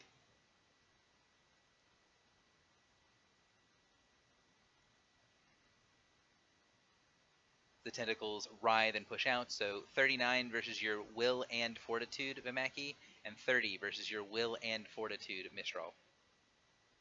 It's both.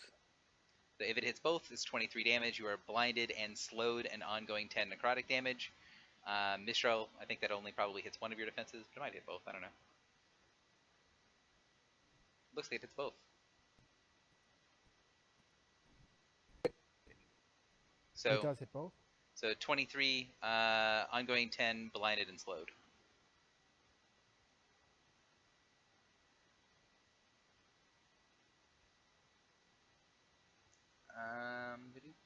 That's it for the Charnel House. Ghoul.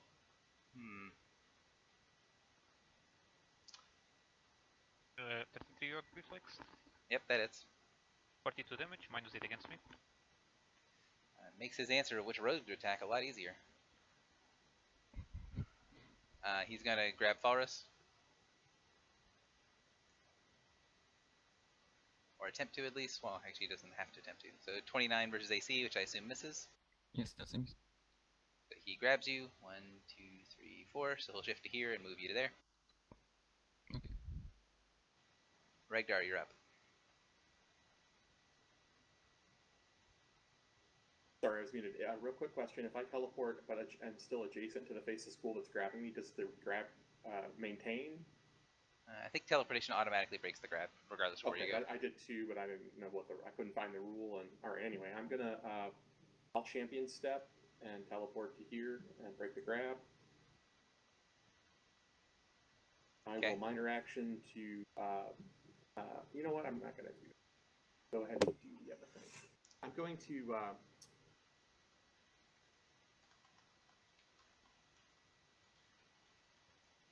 minor action. You know what? I'm not going to do that. I'm going to just go ahead and minor action to put my yellow mark on the Charnel House Fury. And a mark of terror.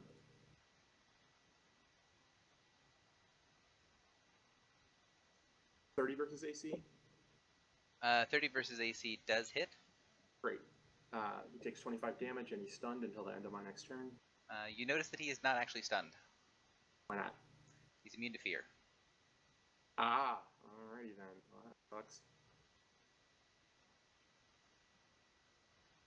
I will action point. Okay.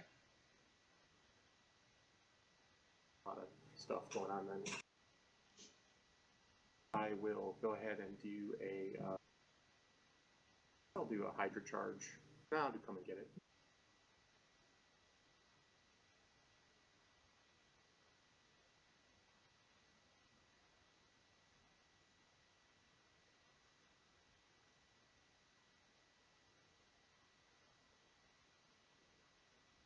.42 versus Will on the Ghoul and a 36 versus Will on the Fury. I'll go ahead and change both marks to purple. And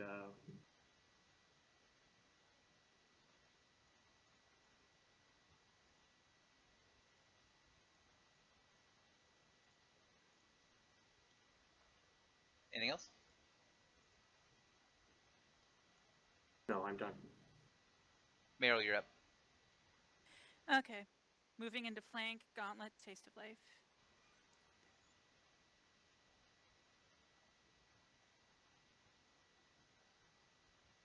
That 3 more fire damage is going to be what you need. So 30, 31, or what's the? Oh, the 3 is added in. Total Good. of 44 So damage. 44. Okay. Yep. And that will be it for my turn.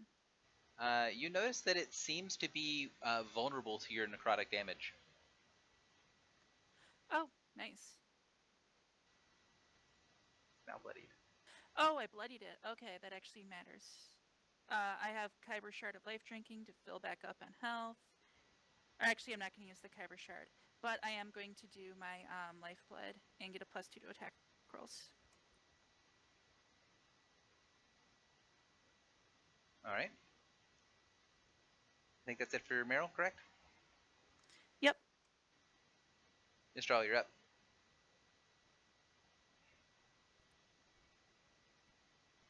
Yeah. I will simply,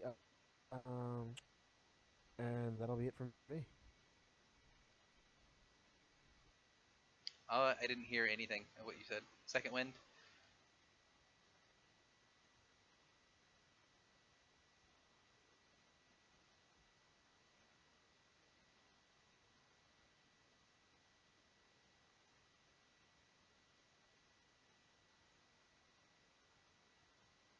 So I need to know what's saving against what.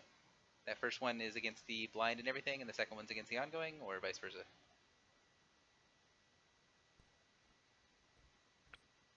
The first one was against the immobile. I'm just immobilized first. Okay. Are you training acrobatics? I didn't. I failed to save against mobilize. Oh, okay. Sorry. And you succeeded the save against all the other nonsense. Bimaki, you're up. I take 10. I say, where did everybody go? I'll shift to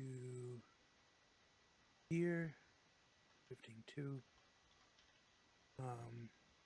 And then I try to whack the guy grabbing.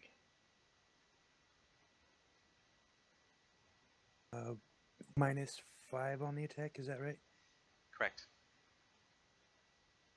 And no combat advantage, etc. Right. 26 is probably going to miss. Does indeed. Save versus just one big thing. Yep, it's all one effect. That's a natural 20. You're not having all that nonsense.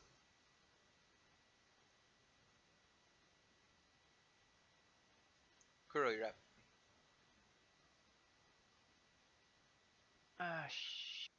That name's that power ended again. Oh, there it is.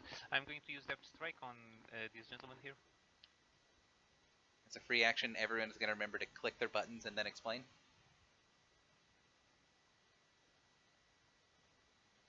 For 41 points of damage. He is now bloodied. And I'll move away from him, provoking. I'll take it. He crits. He doesn't confirm. Okay, so 15 points of damage and you're grabbed. Does that mean I'm no longer grabbed? It does not. He has 2 arms.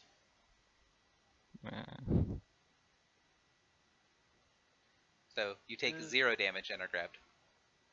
0 damage and I'm grabbed. That's very unfortunate.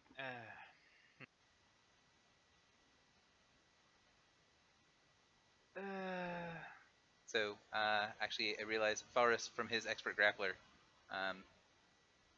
you need to take 10 points of damage from, or sorry, 20 points of damage from the shot that Kuro just did. Wait, what? Let's show me that right. Oh, nope, sorry.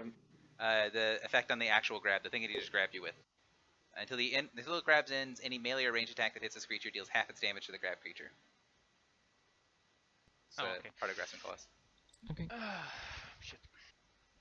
He's definitely still bloody, though. Do we have combat advantage against him, Forrest? What? Do we have combat advantage against him? Me no, but I will get it probably. Let's see. Probably going to die before it even gets aimed at. You need combat advantage right now, Kuro? I need it for Falras, not for me. Don't know what that means. So, Ghoul, who is marked by Redgar, is going to grab Redgar.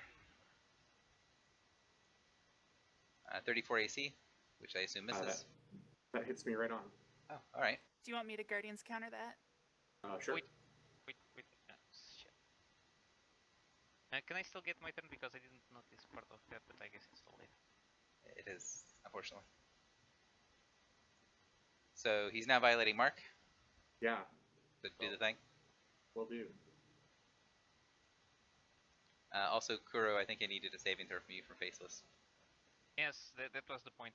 I wanted to kill him before having to go through that, but Well, you got grabbed by him, so. I'm good. So 35 versus AC. That's gonna be at the end. So where's? Waiting for Redgar's attack first. Yeah, I'm sorry. It took me forever to find it. Okay. There you go. 20 damage. So 20 points of damage.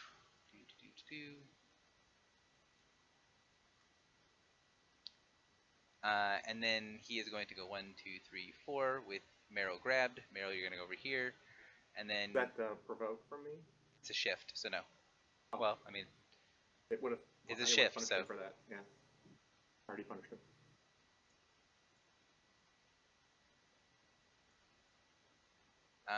And then he is going to end there, and then Meryl, your attack hits him. It deals half damage to him and half damage to you, and does no damage to him. So you take 7 points of radiant damage. I'll resist it all. Okay, so you hit him. No one cares. Life continues. You're grabbed. Falls, you're up.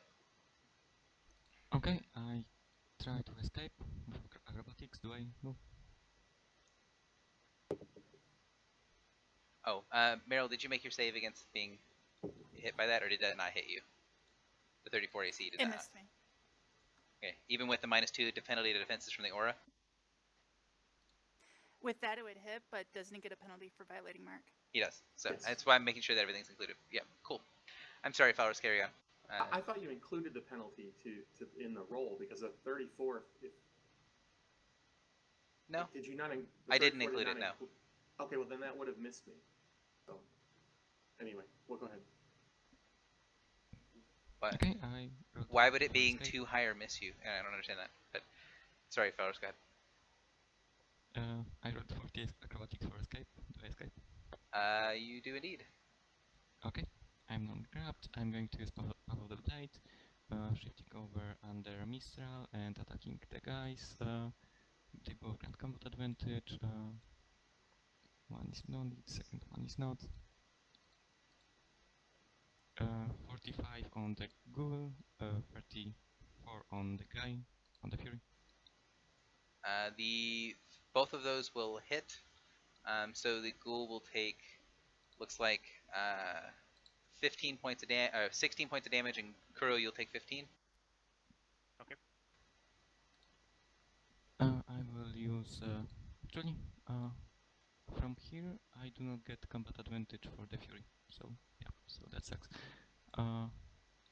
I just did not notice she moved. Anyway, I'm going to slide the cool one to the one lower, so the grab breaks, and slide the fury. I guess she can be where she is, and then shift up to there. Up to there, actually, I can get over to here, and up to the blade on the ghoul. Could you slide the fury up one? Sure, wait. Could I do that? We did this. We no, did I this haven't, already. We already kind of had this discussion about Path of the Blade. It's a total of 2 attacks. Total? I mean, I thought it's two here and two that attack. Make sure I'm not else. crazy. Oh no, it was the That's different enemy part. Never mind. I'm sorry. Go ahead. Keep going. Okay. No combat advantage on this one. Question: does the damage happen before the slide? Yes. Is the left ghoul bloodied? Because I cannot really see if He is bloodied. Yes. Okay. 39 versus who? 39 hits, so he takes 15, and Meryl, you take 14. Okay, I will slide him there. And Meryl, you're not low and grabbed. And at this moment, it's that's all. And done. And done. All right, the Fury.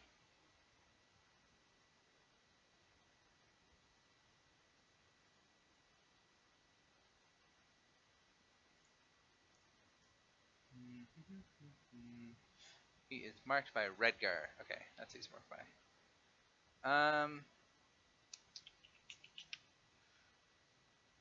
He is going to shift to here. Gonna punish him. Don't you have a? Did you? Isn't your immediate used? Yeah. Right. Yep. And then he is going to Tentacle Flurry. One of them's going to go towards Regdar. The other one's going to go to the Falrus, and the last one's going to go to Nistro. So first target on Redgar, second target on Falrus, third target on Mistral.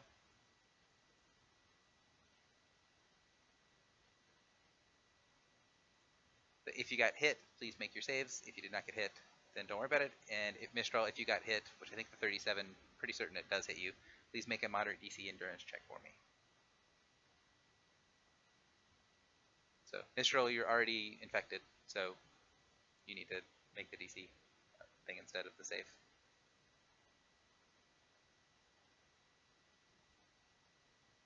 Cool. Cool doesn't have anyone grabbed. It's just a sad day. Everyone's sad. Let's see.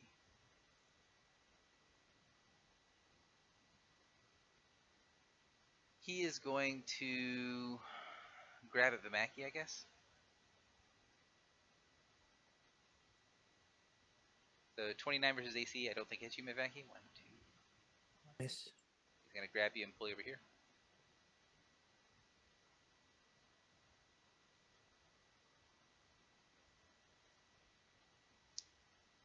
And that is it for him. Redgar, you're up. Regdar. All right, I will minor action and activate my armor.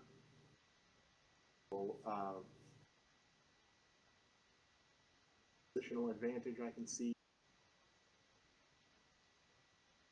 Go ahead and footwork lure this guy.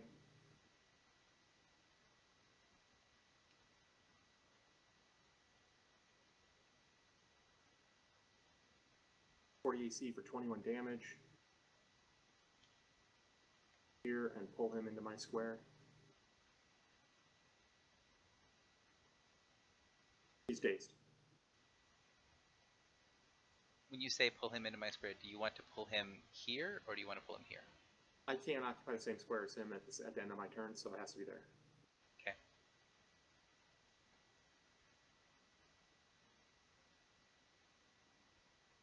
He is dazed. Anything else?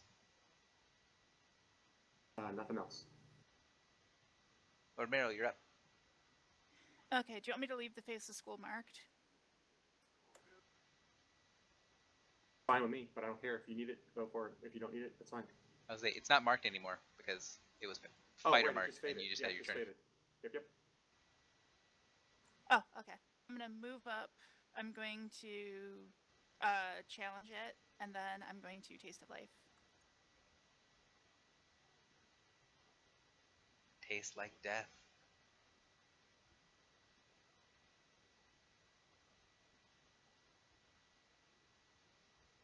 And let's see, that is 27. Necrotic. I think that helps. He's Yep. necrotic, so it does take extra damage, but he's not yet dead. Not dead yet. And then that will be my turn. Mistral.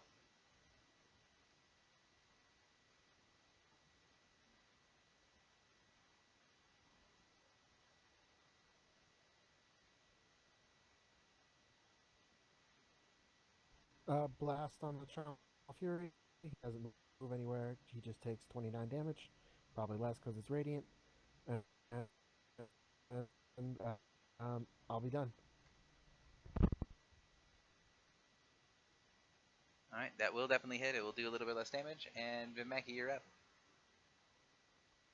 Mackie will try to get away from the grab. He'll use athletics. Oh, wait. One second. Sorry, something happened. I have Starfire Room, so I can make that save before the end of my turn. Can I fly to the ground? Because I have an at-will fly. Sure. Because you fall at the end of your turn, so. I'm just curious.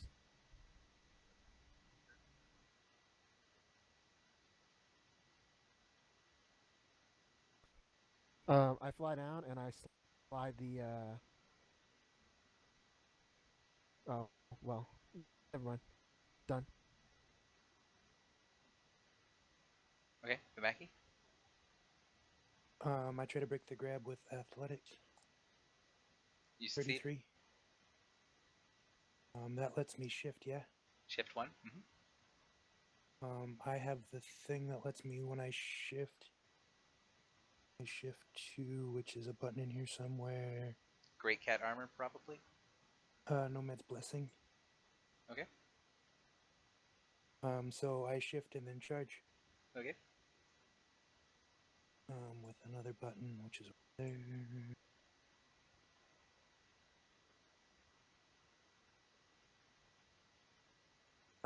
That one.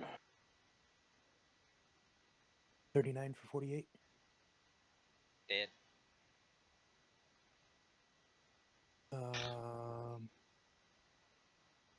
What's action point?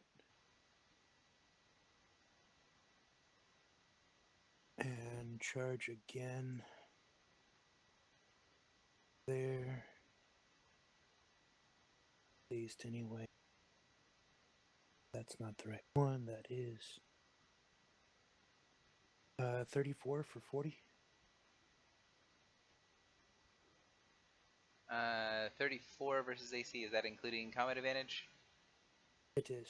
Cool. Actually, it doesn't matter because his defenses are not that good. So 40 points of damage, and he is now bloodied. That's for Mackie. Kuro, you're up. Alright, let's try to make it work this time. Not have it double click when it shouldn't.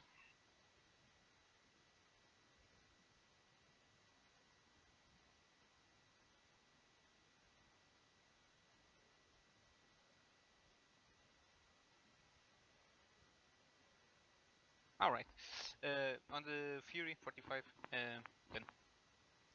I don't know what that was, but I'm assuming it's a Slifer. Oh, it's Slifer. It says down there.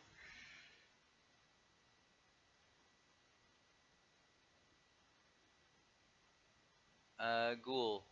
Hmm.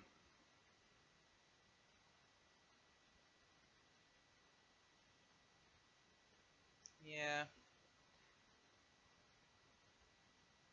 Ghoul's gonna grab hold of Meryl. And miss. 1, 2, 3, 4. Slide Meryl to there. Forrest, you're up. Does he slide Meryl when she's not grabbed? She is grabbed. He just grabbed her. Okay, I thought it's a miss. Okay. It is a miss. The grab is an effect. Okay, sir. I'm going to attack the ghoul. Actually, take 10 on but tutor. I have blind set, so nothing really happens to me. Attack the ghoul. He's wounded. We wouldn't actually be able to do that. He'd only be able to pull Meryl to there. He has to get pull Meryl to here. Okay, then I will shift him before the attack. That's a crit miss, but I'm going to actually I'm not going to do anything. I take some damage because of missing and what else? I think I'm going to use this thing and I'm done. The Fury is dazed and is marked, so is going to use his blast in this direction. So Falrus, Regdar, and Meryl are the 3 targets.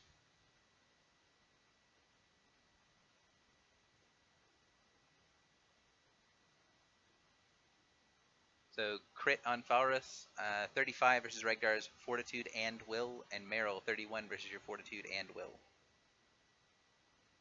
Is that already counting the -2 for defenses, or do I count it on my side? You count it on your side. I don't count it on my side. So. Okay, that will hit both just barely. Okay. So looks like 28 points of damage to you, Falrus, for the crit, and ongoing 10 necrotic and slowed. If you got hit, well, I guess it'll be a little bit more. So be 38 for the crit, blinded, slowed, ongoing 10 necrotic, and then if you got hit, damage and ongoing. And he's done. Regdar, you're up, sir. I have an immediate interrupt. Well, go ahead. I have an immediate reaction. So go ahead. Do the things.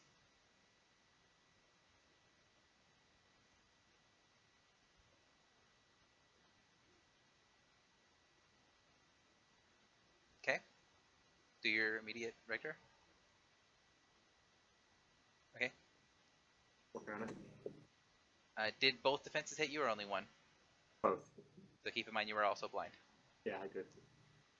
Okay, so that does probably not missed. I will heroic effort that, make it a 33.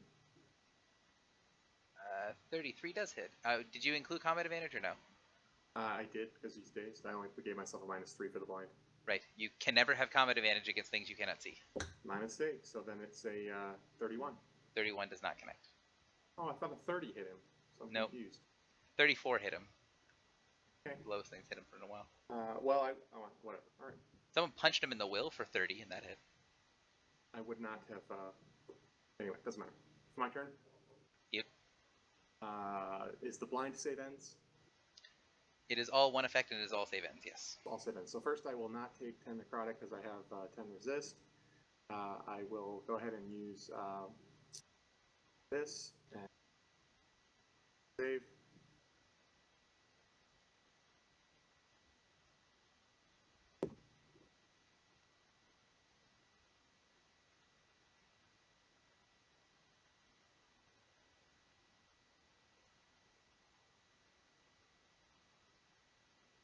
Fail that, so I will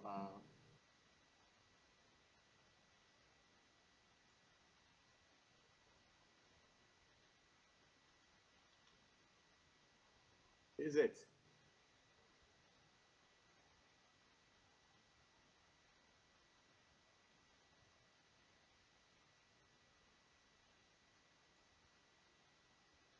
don't know what you're looking for, so I can't say anything. Yeah, I apologize. It's a reroll on the save, and I just can't remember what it's called. I'll tell you.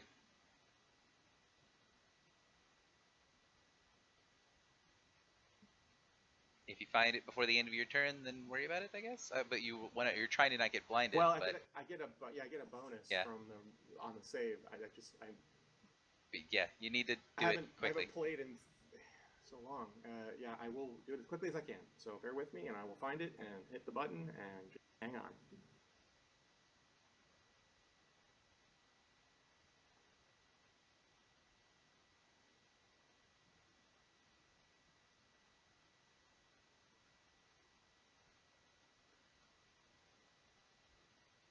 I can't remember what it is. I will go ahead and footwork lure the place of school that's got Meryl grabbed. Okay.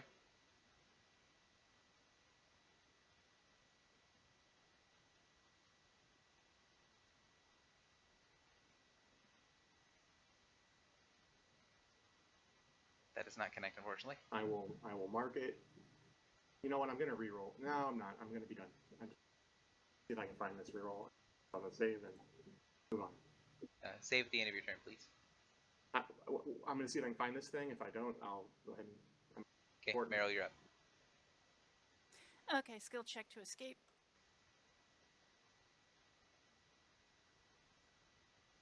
Uh, 34 acrobatics will connect. Okay, I'll shift to there, and then I'm going to Taste of Life on the Ghoul. I found it. Boo. And that will be my turn. Yeah, that'll be my turn. Mistral, you're up.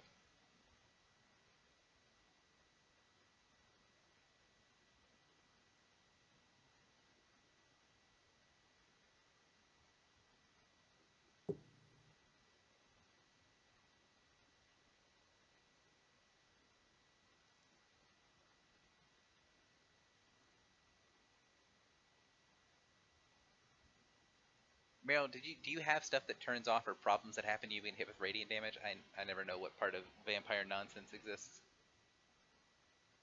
That's only when directly affected by sunlight. All it does is if I take radiant damage, it turns off my regen.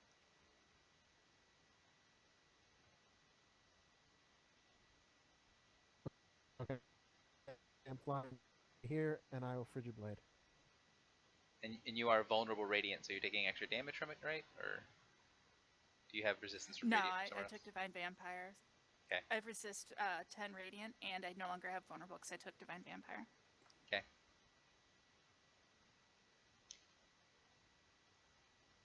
And sounds like that's it for Mistral. Vimeki, you're up.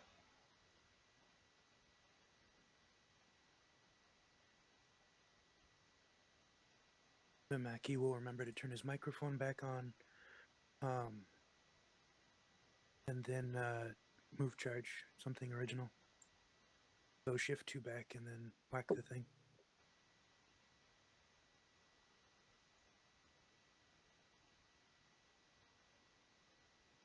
$36 for 60. Okay. That's Vimeki. Oh, I forgot. Kuro, you're up. He's still dazed, correct? Yes. He is still dazed? Oh, okay. no, he's I don't think he does. I'm pretty sure he's not. Nope, he's not. Damn it. Yeah, okay. Why, do you need combat advantage? Yeah. I can give it to you. Okay, give it to me because I already used everything. So there you go, and you're plus 9 to damage now as well on it. Okay, so plus 9 to that is... So 62? Thank you, Ragnar. I'll be done. So 62 damage gets the words describe your kill. So I just threw a dagger at his completely blank face, and while he is paying attention to me and preparing to block the blow, Ragnar just... What do you do, Ragnar? Help me out here. I use my hammer and I point at the vulnerable spot on him to tell you where to strike him, and that gives you combat advantage. Okay, fair enough. then I'll just point it I'll just point it perfectly towards that spot. Let it slink on his head and let him slump to the ground. All right, so they definitely die and head off to the netherworld, to the further netherworld from the realms of Baator. As the creatures die, some of them set off a screeching sound that seems to echo across the ruins. Those of you guys with good eyesight, as your sight returns, you can see that there is some movement in the further parts of the ruins, as if they have attracted attention here. It would be wise to continue moving and try to find a safer place to take a rest. So you guys will be able to kind of get away from here a little bit and be able to take a short rest. So in game, go ahead and take a short rest. Out of game, also take a, go to the bathroom, go get water, something like that. We're going to start at whatever time zone you are, 17. So, or sorry, not 17, 22. So. Hey, Falrus, are you there? What? Would an Iron Resurgence help you? Let me see. What does it do exactly? So, well, here, I'll click it and you can decide if you want to do it. Basically, you can spend 3 healing surges and regain 2 healing surges worth, and then gain temporary hit points from half of the other healing surge.